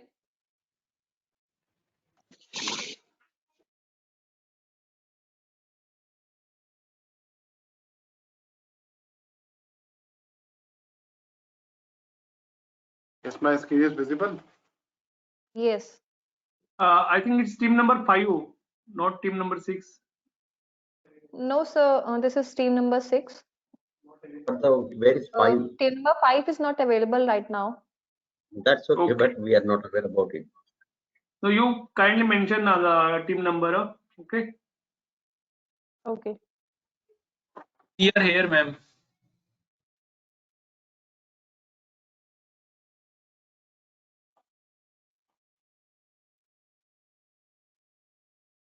Number 5. Good afternoon. Hello. Good afternoon. You're audible. So, can I start now? Yes. This is team number 6. I'll be presenting my student presentation because there will be only one presenter over here. All-terrain vehicle as a mode of tomorrow's mobility. Basically, they have attempted an conversion of a Yamaha RX100 into a all-terrain vehicle. So actually, with me there are 3 students. One is the Vansh Pradhan, another one is Chirag Gupta and the Tushar Alawat. So basically, why we need an all-terrain vehicle? So where the question comes up, because India is a developing country, and due to the per capita income increase during few decades, the economies are also influencing the buying nature of the customers, and they are now going towards a little more mobilized mobility to the motorized one. So the market gains forces the certain favorable government policies which had developed the pathways for the design and the development of some of the new high efficient vehicles. So if we look for the Western countries, they are already they are actually already contributing in this ATVs concept. So if we talk about United States, they are contributing around 30% in the total ATVs, followed by Germany around 17%, then the France, then the Italy of around 12 to 15%. So talking about the major giant in the automobile ATV manufacturing, we can see Honda is contributing around 23%, followed by Suzuki, Yamaha, Polaris, and the Gamco. So the widespread adoption of the alternative vehicle and the transport technologies, combined with the expansion of the mass transit infrastructure and the person mobility, can be termed as an attractive option for the long-term development of the whole transport sector in the country. So ATVs basically is a land-based automobile capable of reaching remote areas where the normal cars and bikes cannot reach. So it is basically a machine that is designed especially for yeah, as a off-road concepts, and which provide comfortability and safety in uneven terrains. So the students, they have actually, we can see there is a modification. I can show you. There is a Yamaha modified for with a converted into a three-wheeler vehicle with a with a telescopic suspension. In the second figure, we can see there is a telescopic suspension mounted for improving the center of gravity of the vehicle and improving the you can say improving the uh, stability of the vehicle also. So this is a new concept introduced in the figure you can see. And ATVs basically can be classified into four types generally. One can be a utility ATVs, the youth ATVs, the ATV development basically is involved. Basically, they have chosen Yamaha RX100, which has been modified with the rear single wheel replaced with the two-wheeled axle in the rear, with two telescopic fork type suspension to give utmost stability and the riding comfort. So the objective basically, they have actually first gone through the designing concepts. So they have chosen the CATIA works and the SolidWorks and the CATIA software uh, for the preliminary design of the concept. Then they analyze the stability of the vehicle on the ANSYS software packages, which includes the simulation and the analysis of the completed vehicle. So after that, the initial after checking the prototype models on the designing softwares and the analysis software, they fabricated the vehicle. So the objective of designing of an all-terrain vehicle with the high stability and low production costs has been accomplished in the project. So after the initial testing, basically the same concept, the same engine figures, everything is over here. The engine type basically they have chosen is 4-stroke with displacement of 115 cubic capacity. The consumption is around 35 liter per kilometer. The cruising speed is around 50 kilometer per hour. The brakes, they have chosen the drum brakes, and the tire size for the rear 95 65 R11. The length is the 245 centimeter. The tank capacity of 8 liter and the maximum weight of 90 kgs. It has been tested on 90 kg in a single occupancy, and it has been categorized as an off-road vehicle. Now coming back to the figure, actually I'll explain the concept over here. So the design basically is controlling the center of gravity and the stability, rear stability. So this vehicle is not only can be used as a all-terrain vehicle, it can be uh, it can be ride by some human beings having some physical incapabilities because of the stability of the rear wheels. And it has been tested for the turning radius. So turning radius is very less, around 4 to 5 meters. It turns automatically and reaches a target speed of 50 kilometer per hour with the concept of.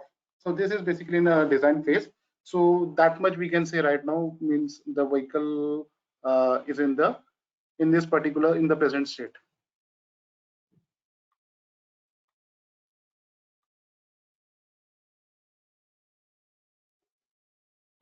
Professor, Yes, sir. why students are not there in the presentation? Actually, sir, only uh,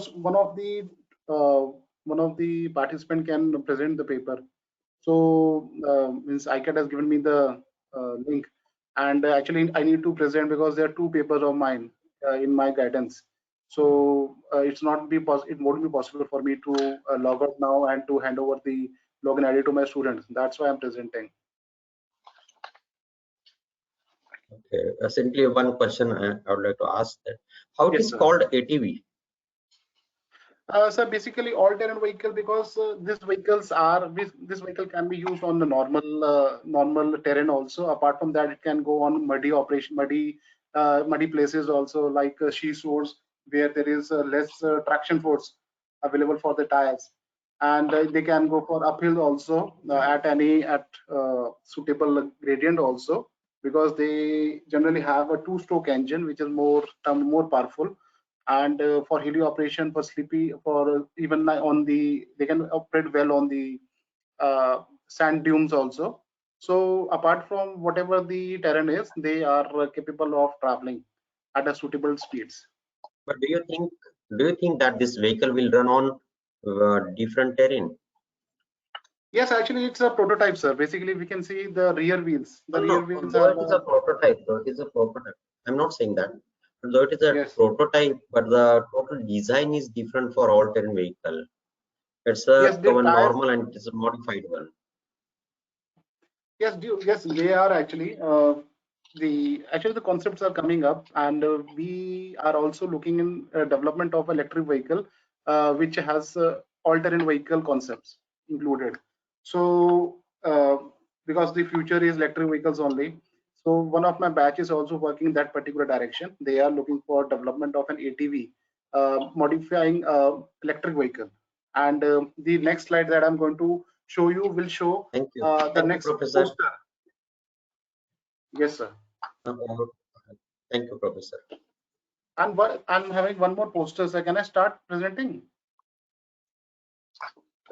No, other jury members are there to No, actually, ask they're the not questions available. of the previous. Yes, yes.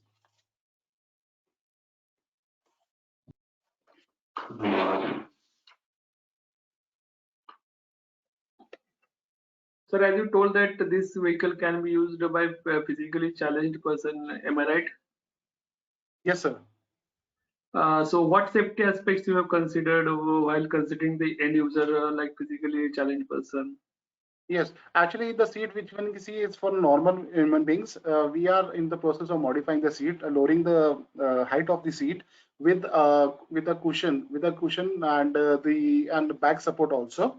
Along with that, means getting on the vehicle is a challenge for a physical challenged person. So we are also looking in that particular direction so that it is easy for a physically challenged person to ride this such type of vehicle. First to sit on that vehicles and then to ride the vehicle. Yes, these challenges are there, sir. Okay, thank you. Shall I start with the second presentation of my second group, sir?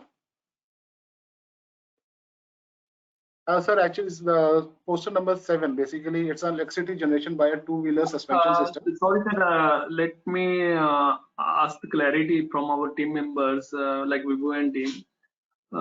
Whether the same team is allowed to do the two presentations or the two different topics. Will we Yes, consider sir. a team 6 or? Yes, sir. We So have to continue that with second poster. okay, so we have to evaluate in the two different sheets. Am I right? Yes, sir. With two different teams are there, so we have to evaluate with different. But we can call them as So a team what would number be the 6. team number? So team number 16. So you are 16. presenting the team number 16. Am I right? Yes.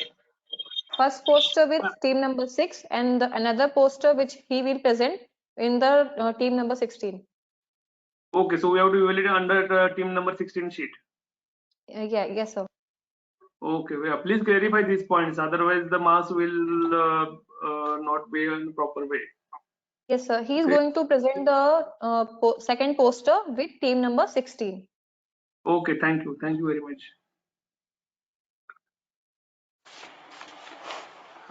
Once again, a warm good afternoon to all the jury members, Dr. Rohit, Dr. Chadda, Dr. Wagmari, Dr. Shigajan. I'm also presenting a second poster, number 16, which is have the topic electricity generation by two-wheeler suspension system. As I told you that the ATP that we just seen, the concept for development of an two-wheeler, electric two-wheeler, the basic problem that we faces in electric mobility today is that we don't have the proper charging system, and for charging a vehicle.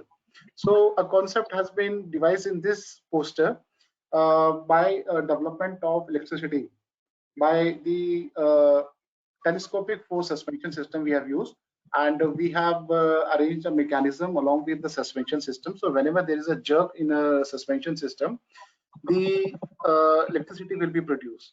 So in the preliminary design, the output is very less. It's in the terms of milliamperes for around 15 jerks per minute, 0.25 milliamperes for 20 jerks, 0.97. So we are also, the team is also looking for different sources of electricity for the electric vehicles. So going through this, basically the concept is very simple. The primary goal of developing a controller for a car suspension system is to ease the passenger discomfort caused by this roughness and the improved ride comfort. So in the project, we have employed a spring rack and the pinion setup and a double feed induction generator. So as a result of the shock absorber effect, the spring is compressed and the rack linear movement is transferred to the circular motion of the pinion travel, which is in the mashing, which is mashing with the rack and the pinion. So the pinion is positioned on the shaft that connects to the doubly feed induction generator shaft. So due to this configuration, the generator is rotated by the rotating motion of the pinion. So as a result, the generator spinning energy is generated, and this energy is utilized to charge the battery and to power the various features such as the power windows, the other electrical equipments of the electric vehicle. So basically the concept is to develop the electricity from different sources of the automobile. So this is the one concept of the two-wheeler suspension. The performance specification I just told you are not that much, we can say we are not getting, because for charging a 12-volt battery, at least we need to provide 13.2 volt to charge such a battery. So we are also looking for different sources, like we are trying to add on the generators into the onto the wheels of the vehicle. So we must have seen the dynamo in our normal cycle day, school days. We are using a cycle with a dynamo which produces electricity that runs a bulb, and accordingly we are also looking for a dynamo which will be air controlled. So the air current from the front will turn the turbine, and the turbine will turn the generator. So we are also looking for different sources so that we can increase the amount of current developed, so that we can have that much sufficient current with us which can charge a battery. Along with that, we will be using a two set of batteries along. So one battery is in operation, the another battery is on charge, and there will be a trickle charging. Along with that, there is a design we are also looking for. The moment one battery get drained to a certain level, automatically the second battery comes into the play. So this needs time. Actually, the students are working in this particular direction, and myself also. So in this, as of now, we do have a prototype ready. You can see in the diagram. So in the diagram, we can see there is a rack and the pinion setup. A very simple concept we have used in the front wheel. So because of the motion of the wheel up and down motion, the rack will turn the pinion, and the pinion will turn the generator mounted. So it's a one direction generator only. So the moment there is a jerk on the upside, then only the power will be produced. So we are also looking for modification of the diagram. We are going to use another generator coupled with the pinion, we can see. So we can have different amperage output during the up and the lower motion of the track. So initial triggered, we can say, the voltage or powers, the students are working that particular direction. But it will take some time. But as of now, the poster they have developed can give the output of around milliamperes. Basically, it has been tested by the multimeters. That's all, sir. Yes, Professor, again, I'm coming back with some comment. Since I went through poster and found that this competition is for the students, Yes, not for definitely. Actually, faculty. Not for faculty. yes, Yes, it definitely. is true Actually, that I just our want to. involvement, it is our involvement is there, but students' presentation skills, their involvement, their thinking is expected over here. Yes, So, definitely. Actually, I just want to cross-check with you all people because I have to cross-check with my students. They all are busy in the summer in the industry internship, so they are not no, available still, because they are in still the industry it right is now. a virtual. This is a virtual Yes. platform, and one can join from anywhere because their Yeah. skill is important in such competitions. Yes. Not our. I agree with the Professor Wagmare on this thing that it is a student-based competition. You are there to mentor the student, basically. Your role is as a mentor. Yes. Yes. So whatever the decision of yours, it's applicable to all. Basically, I tried to get my students onto the road, but actually I don't have their confirmation whether they'll be able to join. That's why I'm presenting their posters in the competition. Okay, technology wise, there is no question, or the presentation we cannot comment on it. So, yes. This was the point from my side. Okay, thank Yeah, you. definitely you can't compare a faculty member's presentation with any of the students. Yes, that I agree on. Thank you. Okay, thank you, team. Now I request everyone to kindly follow timeline as we have to conclude by 1 p.m. Each team have 3 minutes time for presentation, followed by 2 minutes of question and answer session. Now I request team number 7 to present.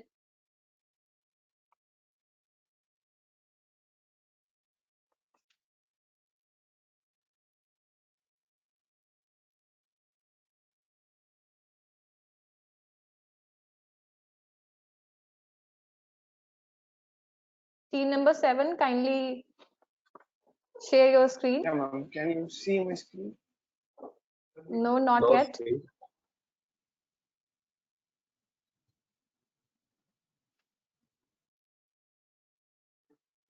Yeah, that is visible. Now it is. Yeah. Okay.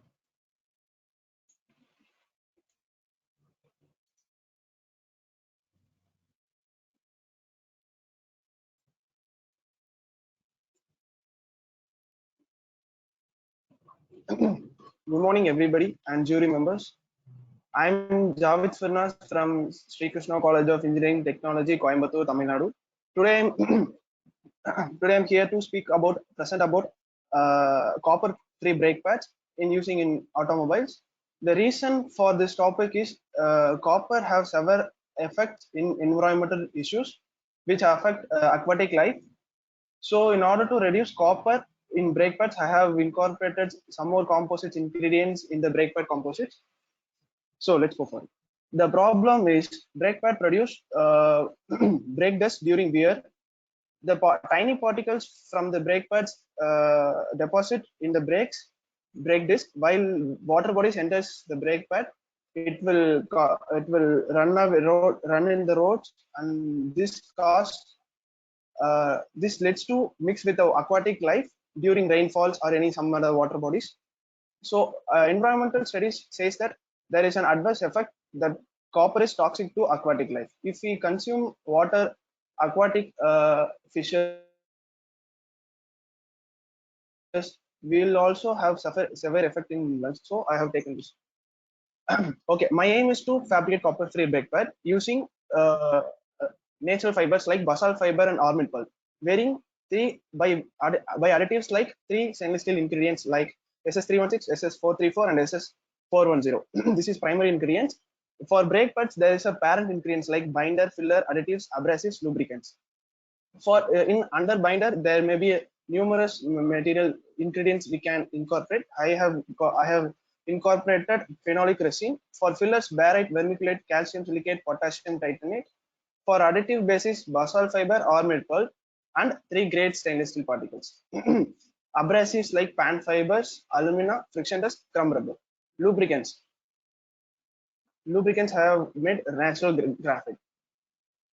And additionally, we can add also pigments to color the brake pads, but here we didn't do that. And after this selection of the ingredient, I have made, I have mixed with some of the percentages like a 0.8.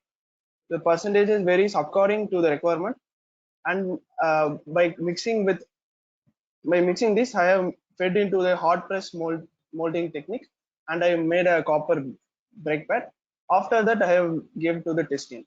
The testing is chase test, is to conducted for checking the fade and recovery test of fade and recovery performance of the brake pad. For every brake pad, there must be a fade and recovery is important. The lesser the fade and the higher the recovery is appreciable. For my test, the 3 combination brake pads I have named as B410, B346, and B316 according to the stainless steel particles. And these combinations were undergoes chassis test at the high temperature as 300 to 450 degrees Celsius. The percentage of 3 samples limit due to incorporation of basalt fibers, as the fading rate must be expected less than 25%. Every brake pad must come under 25%. My brake pad composites also came under 25%, which this is due to the incorporation of the basalt fibers. Basalt fiber came from the rock wool, from the rock. It has melting point of 1450 degrees Celsius to 1500 degrees Celsius. It came from the volcanic rock, okay, right? And armid pulp. Armid pulp is highly fibrated chopped fiber. It's used as additives. It is used due to excellent reinforcement and viscosity control under shear stress. And now I'm going to the fade performance. The fade performance for every brake pad is come above 100%, which my brake pad is recover faster than 100%. So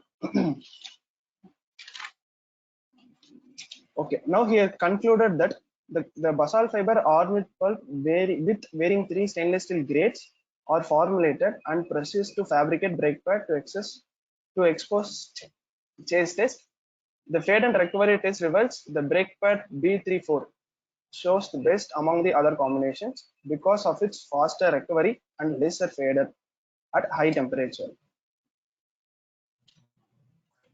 Thank you, sir. How temperature affects on the performance? How temperature affects on the performance? Yes, sir. It affects if temperature rises, the brake pad will get more wear, sir.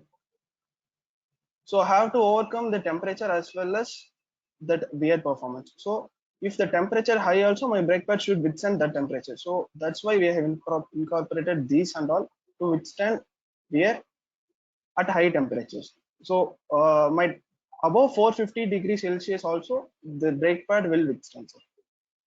Okay, you have made composites and then they done experimentation? Yes, sir, I have done, sir. Thank you. In our over to the jury.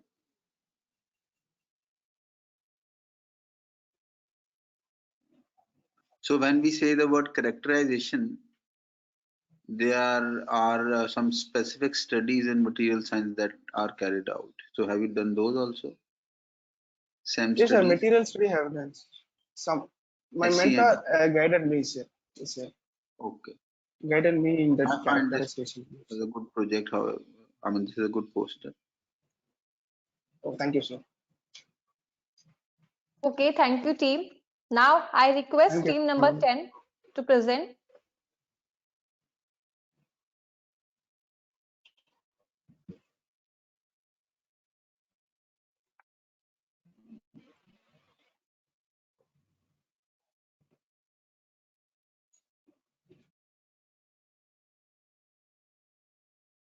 I'm team number 10. Can I present now, ma'am? Yes, you may present.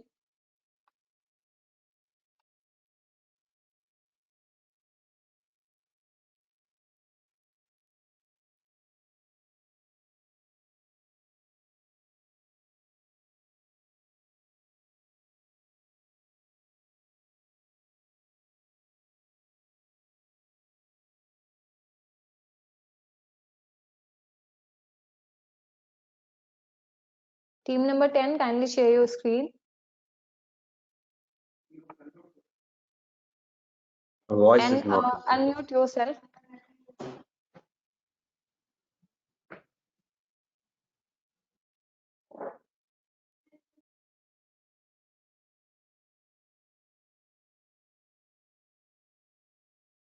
Now, ma'am. Yes, you may start, please. Okay. And now some known to one and all present here. I am Naveen Rajan and my teammate Pradeepas from Sri Krishna College of Engineering and Technology, third year mechanical engineering. So we came here to present our project entitled Retrofitting of IC engine vehicles with electric and hydrogen technologies. Entering into our presentation, our day-to-day newspaper deals with fossil fuel price hike, and on the other side, the depletion also takes place at a rate higher than the nature replaces it. Even the pollution caused by the fossil fuel increases day by day. As we all know that the Delhi impact where the air pollution increases up to alarming level. When considering all this situation, electric vehicle is considered as an alternative to solve this problem. But the point is its price. The amount of charging for charging station is also less than when compared to the fuel station. Somebody wishes to buy an EV, they have to go with the owning of two vehicles, that is EVs for inside the city up to certain limits where the range will be over, and also the charge strengths, and also the IC vehicles to go for long distance. The problem is and also the one more problem is in metropolitan cities, maintaining of one vehicle even difficult. So maintaining of two vehicles is not possible. So considering all these problems, we came into a solution of retrofitting of IC vehicles with hydrogen and electrical technologies. So an IC engine vehicle was taken and fitted with hydrogen kit, 48-volt battery, controller and motor without altering the body. Two modes was provided. Mode 1 was fully electric, which can run on electric drive, and mode 2 was combination of hydrogen and fossil fuel, where hydrogen and fossil fuel combine to give power for the vehicle. So the flowchart depicts our experimentation from the left side of the flowchart. It's fully electric, that is mode 1, and the right side will be an on the topmost will be an topmost will be hydrogen plus fossil fuel combination. So both will be connected to the rear wheel, where that is driveline. So results was taken by conducting a mileage test between normal IC engine vehicle and the retrofitted vehicle operating in mode 2, that's hydrogen plus fossil fuel, in which 1 liter of fuel was filled in both vehicles. It was noted that the distance to empty for normal vehicle was 43 km, and the combination in our retrofitted vehicle, that's mode 2, was 55.3 km. There was increase about 28.7% mileage. And next price comparison was done between the driving 50 km range was done between the normal IC engine vehicle and the retrofitted vehicle. In mode 1, normal vehicle was cost up to 116.2 rupees, that is fuel, and the retrofitted vehicle operating in mode 1 cost electricity bill of 3 rupees, which is much lower cost. As a result, we obtained that the most efficient vehicle for all the peoples, and the customer segment will also be better for it.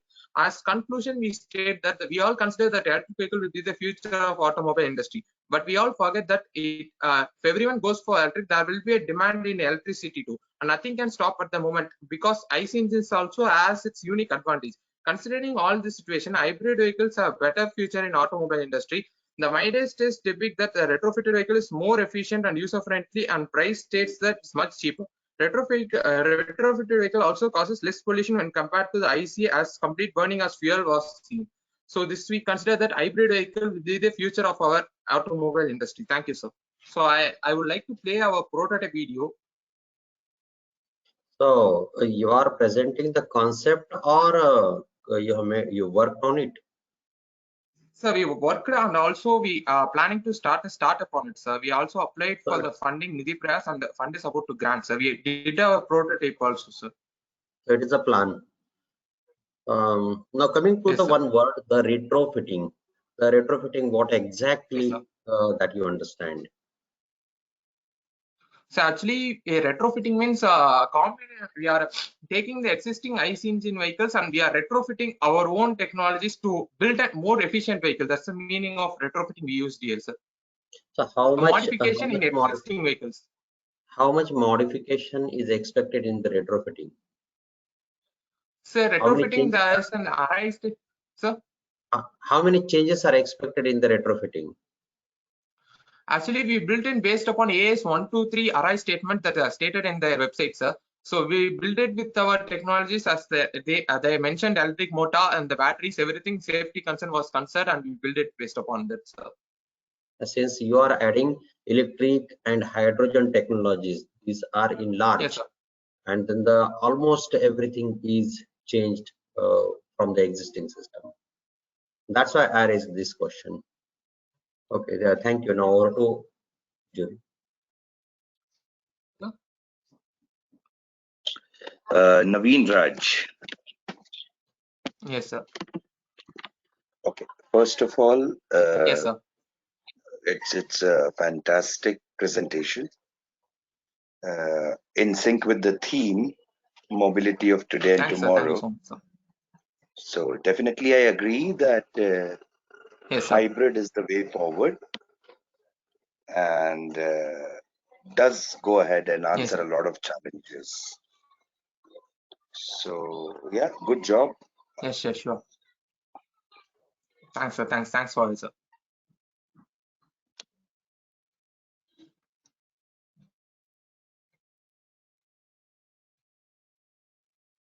Okay, thank you, team.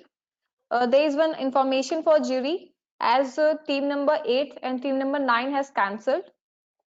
Now, I request team number 11 to present.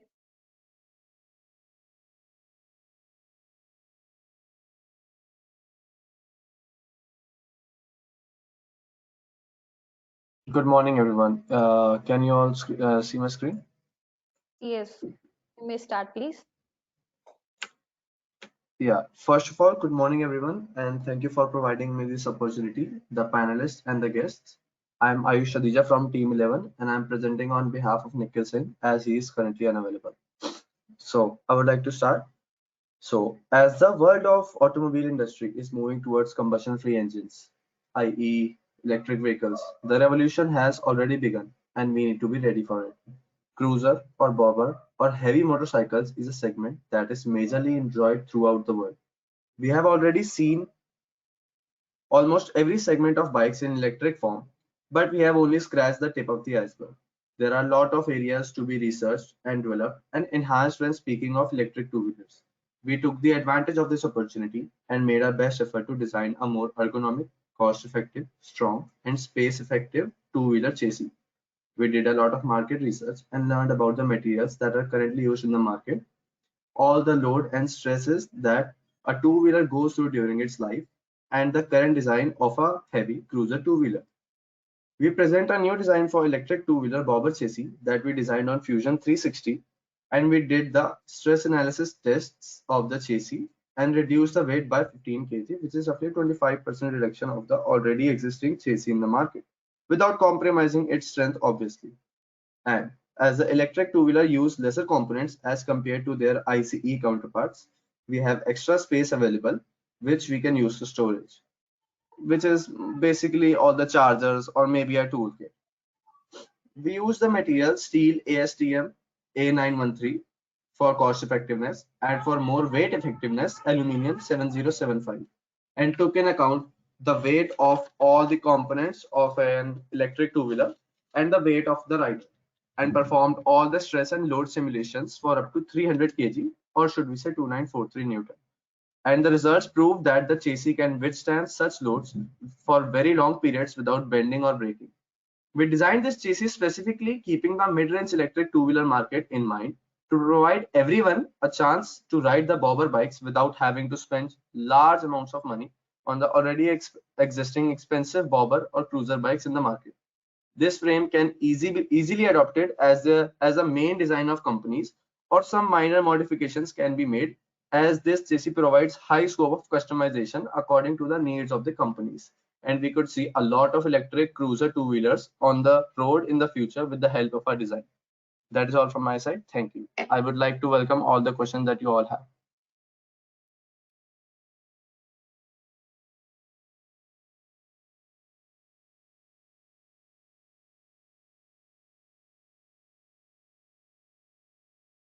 Hello, everyone. Can you all hear me? Yes. What is the validation? Yes, sir. Sir, we actually did this test on Fusion 360, and we came across the fact that this chassis we have all the sufficient data in front of you. We can show you that this chassis can withstand all the dynamic and static stresses. It obviously deforms, but it doesn't bend or break across a permissible limit, which is what we need in a two-wheeler. Okay. We opted for the double cradle design of chassis.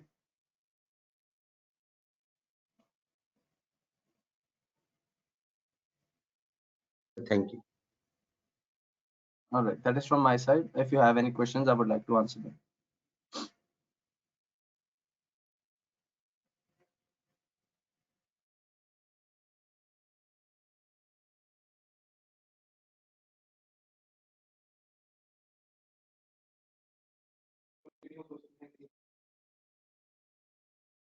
Any other question from jury?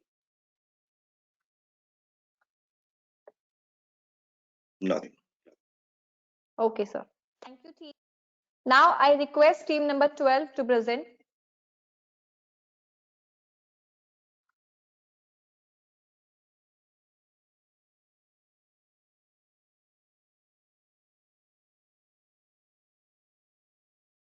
Yeah, good afternoon. Good afternoon, sir. Good afternoon, everyone. This is Prajwal from Sri Krishna College of Engineering and Technology, Coimbatore. So I'm a second year student.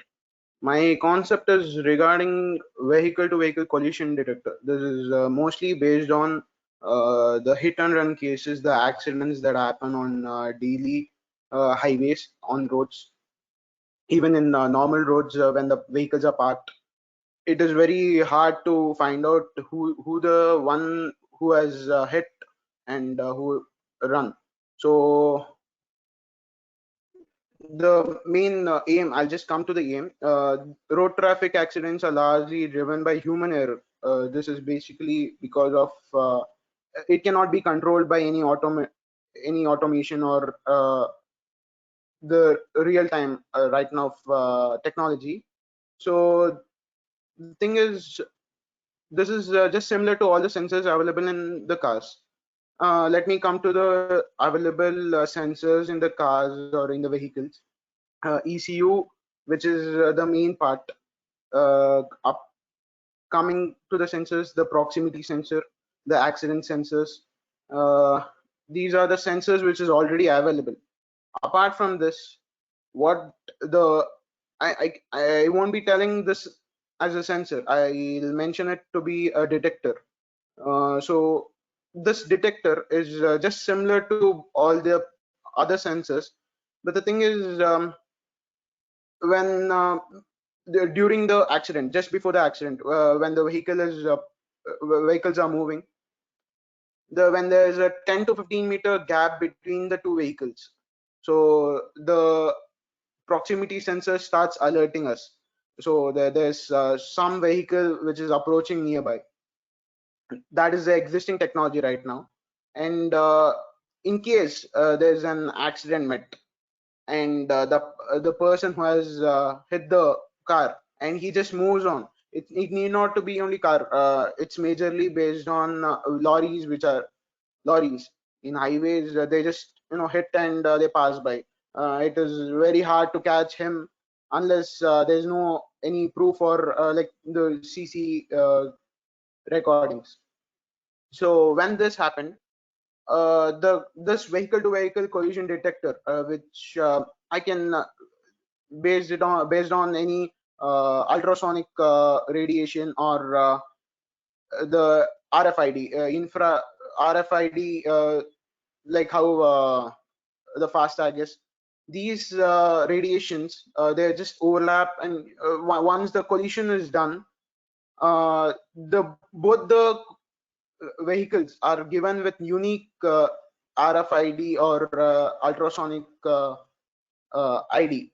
So when they are collided, both the IDs are noted, and this, as soon as this collision happens, uh, through ICU, the accident sensors activates, and through ICU, using the through the portal of telematics, it will just transfer the details to the main hub, or the whatever the ambulance or the police, the rescue hub, which makes it available, which makes the safety aspect to come here.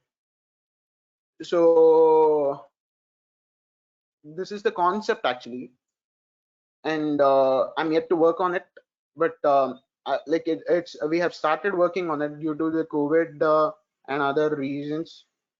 The team hasn't able to work completely or give the complete attention to this. This is all I have got to tell. Thank you.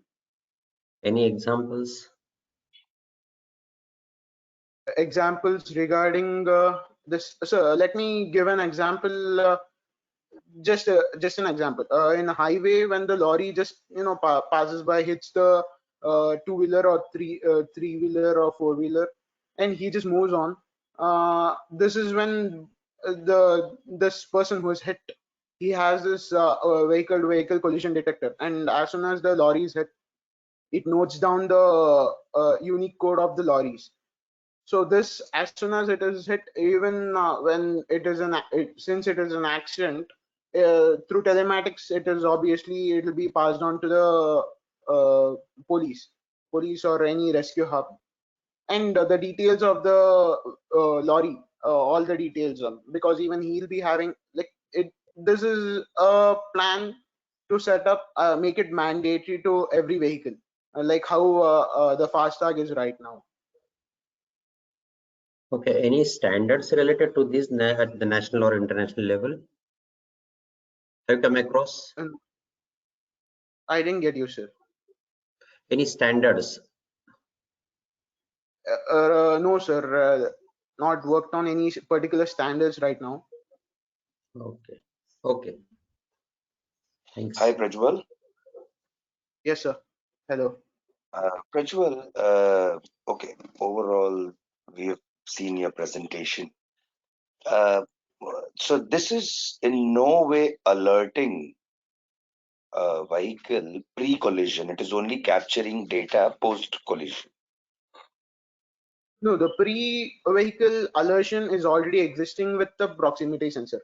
When the two vehicles are 10 to 15 meters away, then it starts beeping. The alert is already there. It is actually a all-in-one setup. In case, since it is a human error that happens, in case there's an accident, just in case the guy hits and he just runs away, that is when this detector is being used. The other thing is the very ferocity with which you have used the word hit and run. Hit and run is generally classified when a vehicle actually rams into a living person. Okay, that's technicality. In that case, your detector is not going to help anybody. No. When it hits a person, it is hard to. All over 80% of hit and run involve a vehicle with a person. That's the classification of hit and run. Probably you want to go ahead and change the description a little bit to match your detector. But actually, the idea which I have taken was based on two incidents, two my regular incidents that happened. So I just wanted to overcome or make a solution, bring up a solution, catch the one who's guilty. No, overall, it's fantastic. Yes, sir. No harm there. It's fantastic. So, but at the same time, during a collision, can the sensor be damaged? No. There's one more part which I have missed out to tell. So this sensor works out okay, but there may be a collision where like there may be a, point where the one who we can't find out who is guilty. So we may also set up it. It is a plan of setting up the cameras also, and once this proximity sensor is activated, or when the distance between the two vehicles is only 10 to 15 meters, and that is when even cameras activate. So it helps us to record and find out who's responsible for the accident to occur. Okay, so you have a live camera capture inbuilt. Yeah, live camera capturing. Okay, fantastic. Thank you. That's it from my side. Thank you. How do you compare your technology with the dash cams that have become popular these days? Everything gets recorded already. Everything is being recorded, but actually, to be frank, recorded, it is actually not available in all the ongoing market vehicles. It may be Maruti Suzuki or every other vehicle. It may be available only in luxury cars or the high-end models, but this is a better way, I feel. Okay, that's all. Thank you, sir. Okay, thank you, team. Now I request team number 13 to present.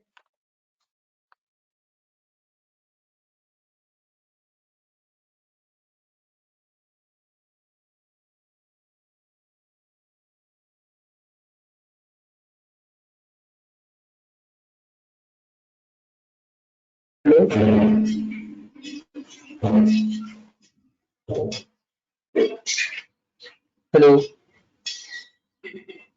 Hello, you may start, please. Is my screen visible? Yes.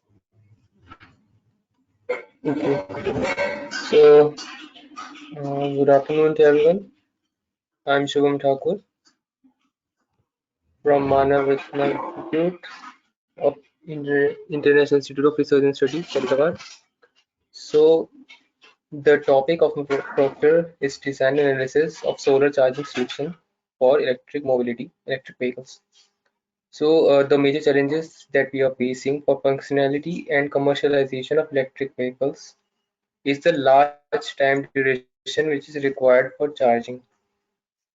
Based on researches, electrical vehicle chargings are specified into level 1, 2, 3, and DC fast chargers, slowest being level 1 and the fastest being level 3.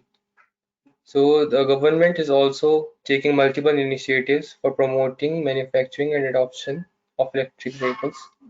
There is a chart which shows the type of charging level, charging time required, charging locations, voltage supply, power levels, range and primary uses.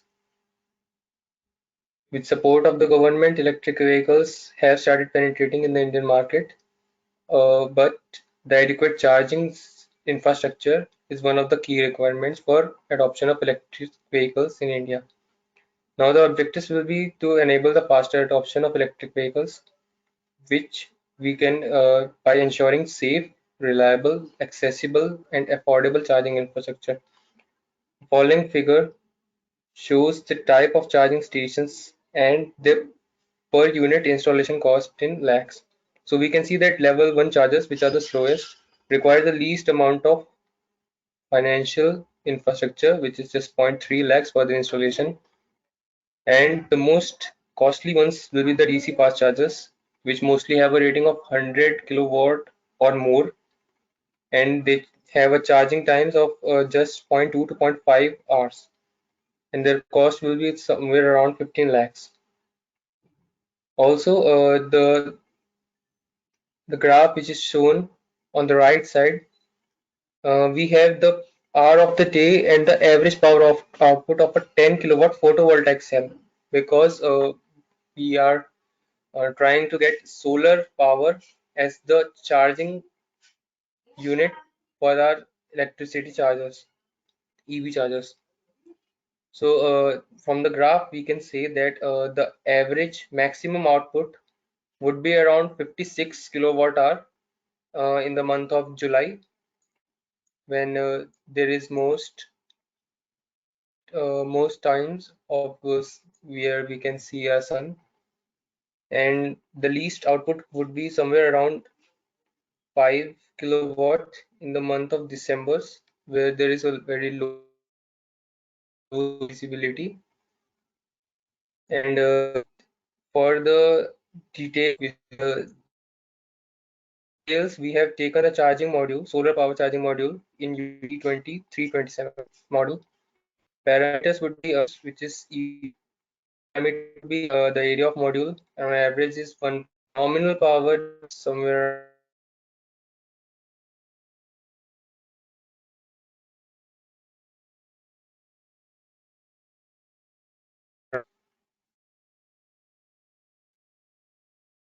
panel efficiency is 20.1 watts, and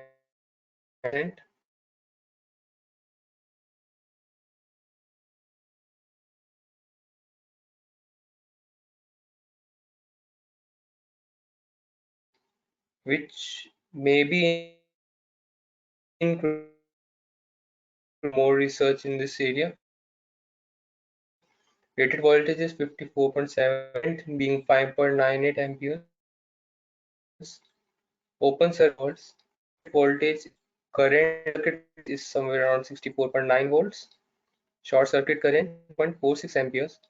And the operating cell temperature, which is a very important aspect, which is 45 degrees Celsius, which can vary by degrees Celsius.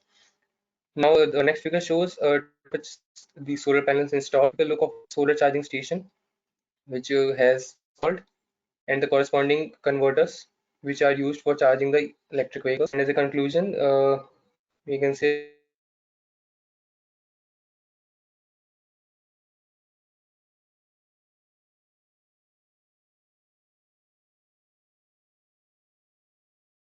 Voice is not reaching to us.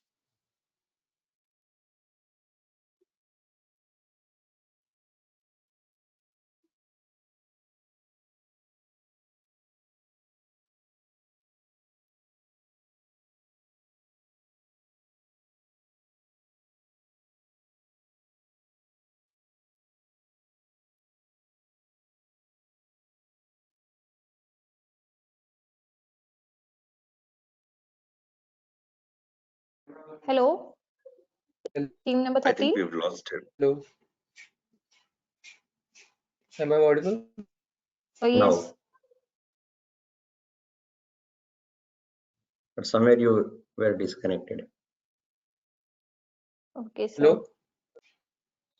Yes, Okay. I covered your presentation. Am I audible now? Hello. Oh, sorry, sir. I covered your presentation. So am I audible? Pardon me, sir.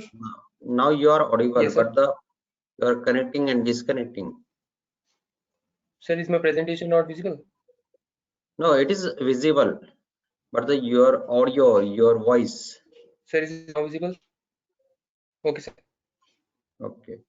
Now your proposed design is the photovoltaic base. Am I right? Sir, it's okay, showing this side. Hello. Net. Yes, sir. Your proposed design is the photovoltaic Yes, base. sir. Can you think of the solar thermal base? Yes, sir. So what will be the change? Solar thermal. Yes. Power generation. Since here is also the power generation, but it is the photovoltaic base. Yes, sir. Can you think of the solar thermal base power generation and then the charging station based on that? So basically, it will be based on the temperature of the surroundings. Your voice is breaking actually. Basically the temperature will be there. It will be requiring some. Hello. Voice not clear. Your voice is breaking. Okay. Hello. Thank you. Your voice is not reaching to us. Shubham, I think you are in a Thanks. bad network zone. You're having a tough time connecting. Your audio is not reachable. Sorry, sir.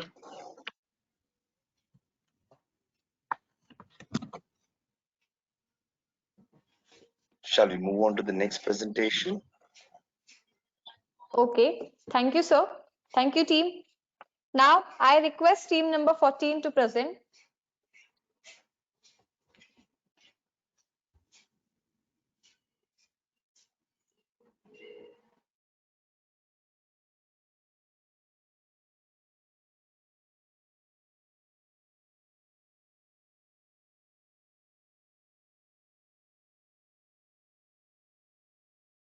Team number 14, kindly unmute yourself.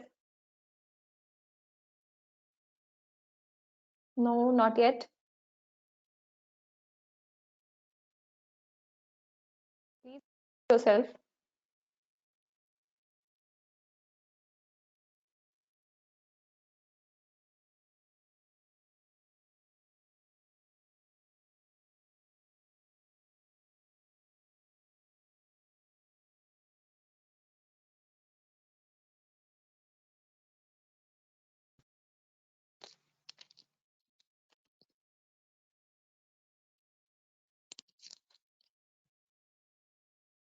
Hello, am I hello?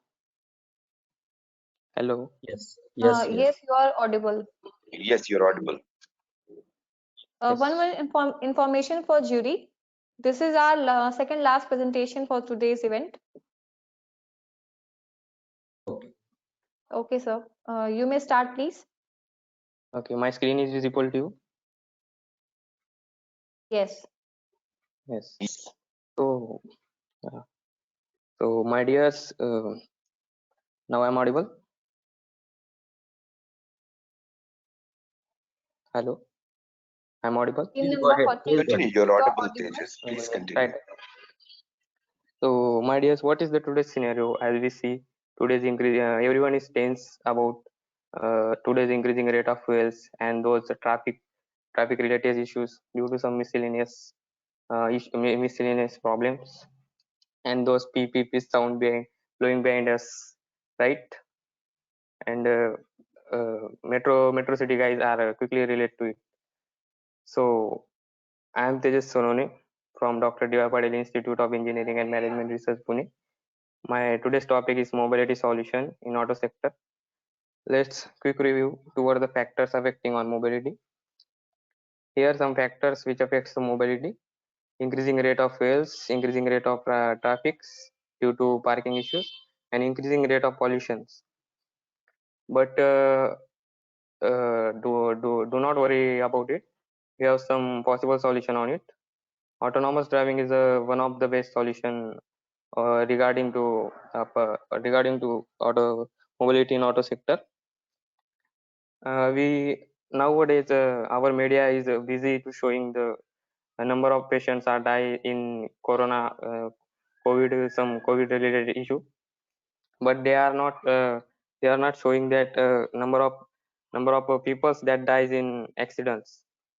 But it's really a problematic issue. But autonomous driving is one of the best solution towards it.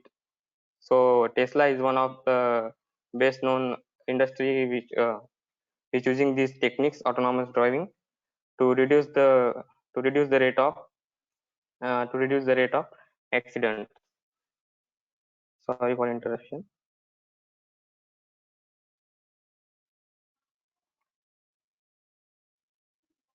Sorry for interruption. Next solution towards the mobility, e-mobility with charging infrastructure. All we know and familiar with EVs now. Our not only the foreign countries but Indian countries are also moving with EVs. Our Tata and Mahindra, these companies are well known and well progressive in EVs. Tata also, they are starting their policy with their EVs infrastructure. And next point towards the mobility is smart parking. Smart parking, as we see our metro cities, due to our we know our road condition. Here I'm not talking about the highways. I'm talking about our gullies, colonies, and those. These in those areas we are seeing these problems, parking issues, and with some traffic congestion issues. But smart parking is one of the solution over it. Smart parking in metro cities, some of the municipality corporation and some private organization are starting pay and park. This is best initiative they was start. And next solution towards regarding to mobility is car sharing. We know that Ola and Uber are nowly well growing companies and well known companies related to this car sharing and car hailing. Car hailing and car sharing is based is well, it's a best solution right now towards the mobility regarding in auto sector. This is also helpful by private way or economically or environmentally, as we see by beneficially perspective car sharing. And it is glad to say that our India is being aware about all mobility things and progressively moving towards EVs and automated vehicles. All these things directly, indirectly most helpful to as well as tomorrow's life of human beings. It helpful by economical health, overall progress point of view. Jai Hind.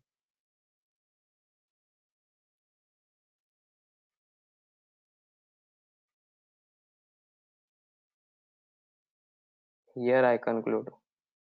Yeah, Tejas, what are the first of all, thank you for your presentation. Thank you, sir. So I would like to know exactly what is your contribution in this slide, or taking terms of practical work. I'm asking. No, sir. It seems that all it seems that all posters are being present earlier than me. Those are design based and project based, but this poster is not that kind of poster. This poster is research based poster. Okay.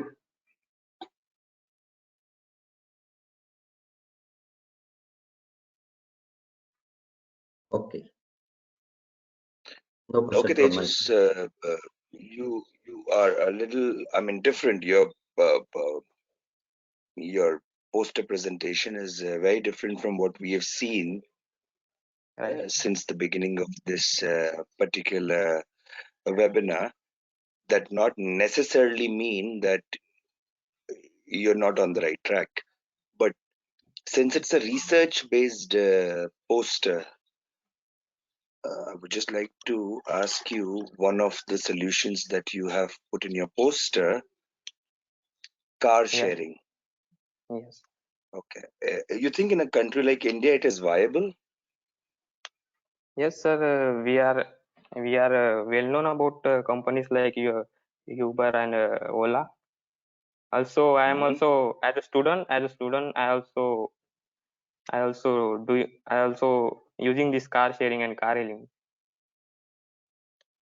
Okay, so it's more of a cab sharing rather than a car, Yeah. right? Because in India, if I have to enlighten you, if you stop on the way and you give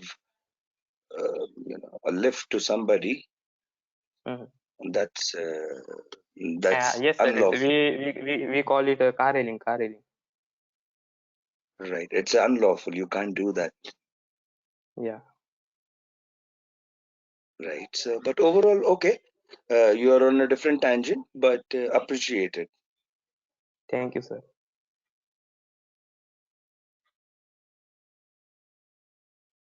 Any other question? Okay, thank you, team. One more information for our jury, that this is the last presentation for today's event. Now I request team number 15 to present.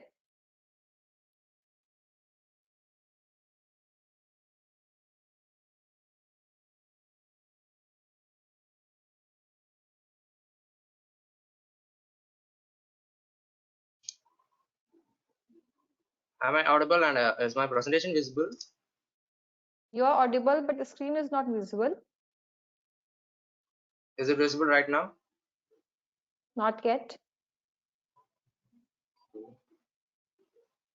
Yes. Start. You may start, please. A very good afternoon, everyone, and a warm welcome to the juries present here. I, Hamsaudan of Team 15 from Sri Krishna College of Engineering, Coimbatore, Tamil Nadu, is going to explain on our project, the customized e-mobility charger, on behalf of our team captain, Raj Vignesh. So we all know that e-vehicles are proceeding in India from a long time, and the main problem existing there is charging and the charge time of those e-vehicles.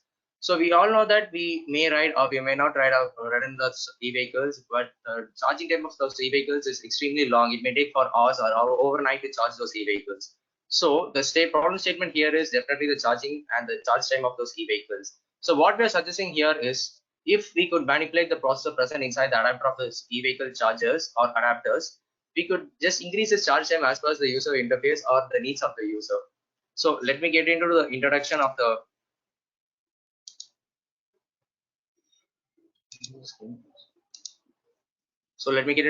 our poster. We all know that e-chargers are the vital products that supply power to the vehicle. So as it is a time-consuming process, the processor is manipulated here to reduce the time. The processor we're fixing here is a micro drive that is coded SD drive. It's a hard drive similar to an SD drive. This was designed to work with the power source, and this power source gives outputs as gate channels, and it's passed to the binary port as ones or zeros. So the main aim here is to achieve a customized charger for mobility purpose. This customized chargers varies on normal chargers as it produces almost 360 kilowatt hour power from 7.2 amps power.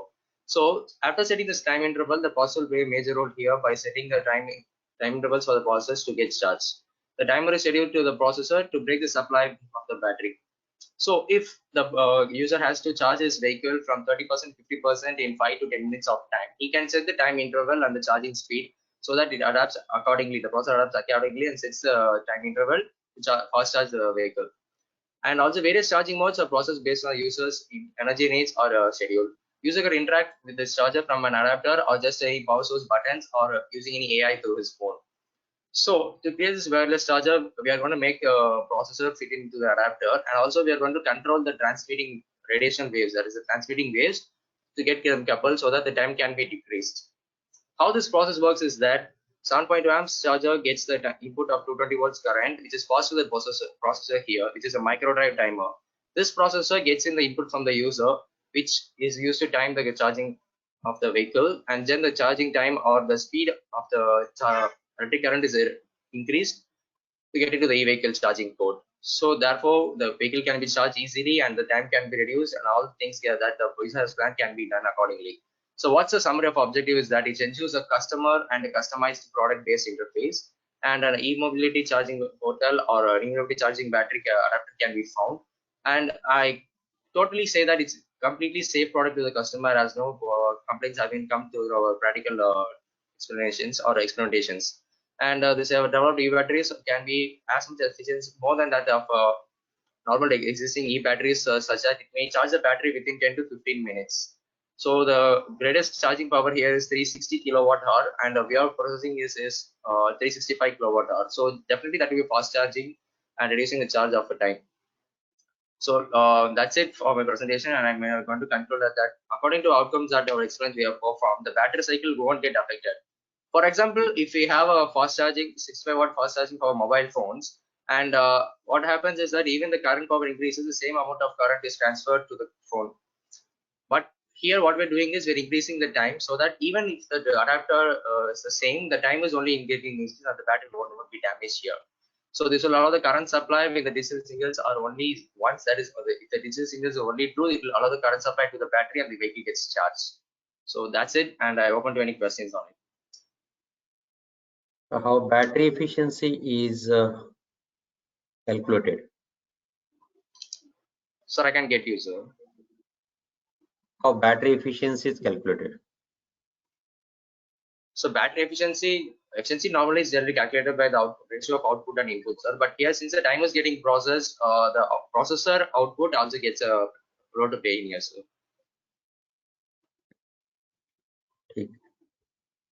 Thank you, sir.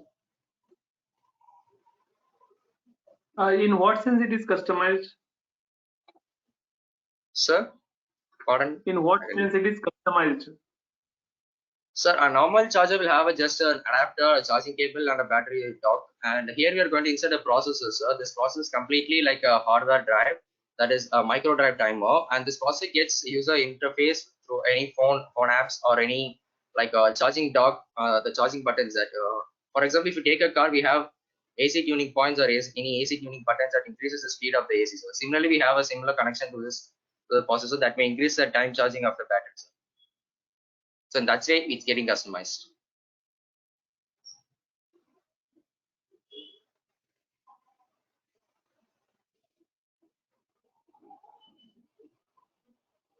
You mean to say it is a portable? Definitely, it can be also portable, sir. If it's a wireless charger, it is definitely portable. And here we have to insert a processor that couples the far field radiations, sir, in case of portable chargers.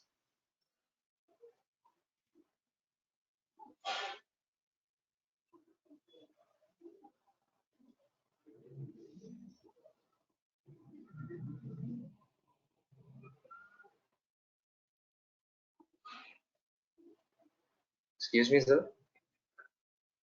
Yeah, what are these different lines? Can you explain the colors in the graph? What is blue? What is dark blue? Sir, actually, this is not the experiential graph they are present here, sir. This is the ARN graph analysis of various charging docks. This line is experimented on 2015, this green line, sir. The light blue line was on 2016, and these were on 2020 and 2021, sir. That is the charging rates of a charger based on increasing levels as per the year schedule, sir. So what our charger process is that if we exceed the charging limit, that is, it is just of 110 or 105 kilowatt hour is produced here, sir, and our charge will be greater than producing this, sir. Way more So greater you than have that. made it or just a concept it is? Sir, I can't get you. Sorry. No, you have made the charger or it is just concept? Sir, actually we made a prototype similar one, sir, with the materials available, and due to lockdown, several students of our teammates are in several places, sir. So just a person made a prototype of ours, and we are planning to get it as an initiative, sir, after getting the necessary funds we need. Okay. No question from my side.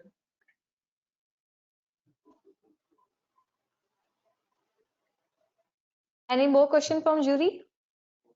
No. Okay, thank you, team. Thank you. Thank you. Now I would like to invite Shri Sameer Shikalgar sir to give vote of thanks.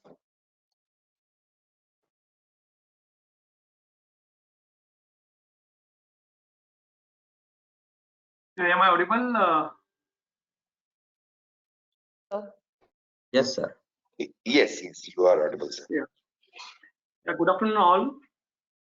It's my privilege to propose a vote of thanks on this closing session of this webinar under the series of Azadi Ka Amrit Mahotsav, that is celebration of 75th year of independence.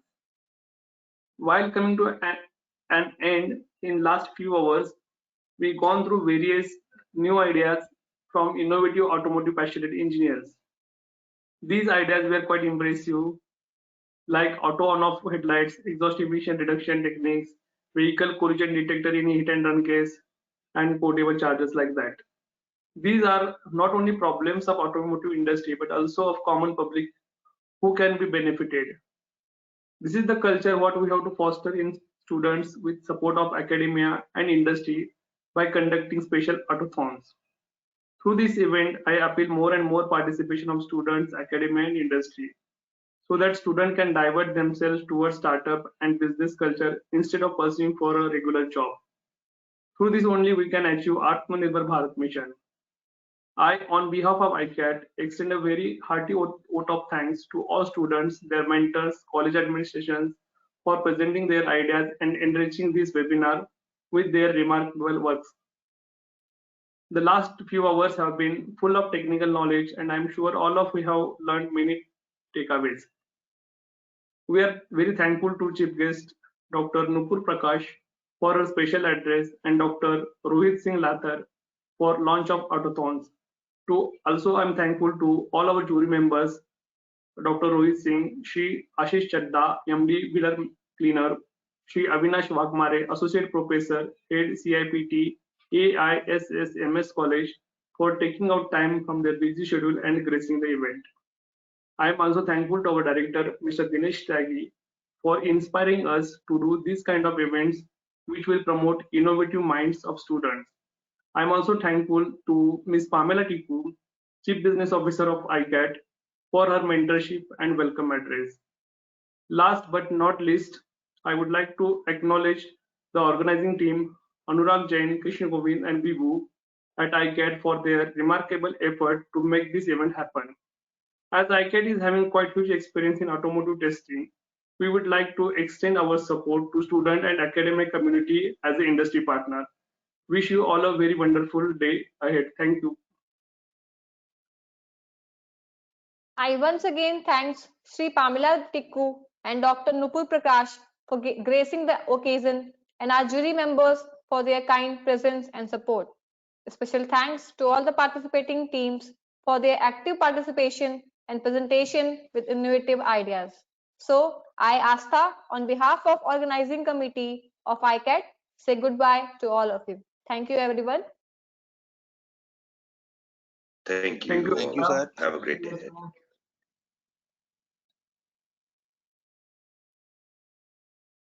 Thank you, everyone.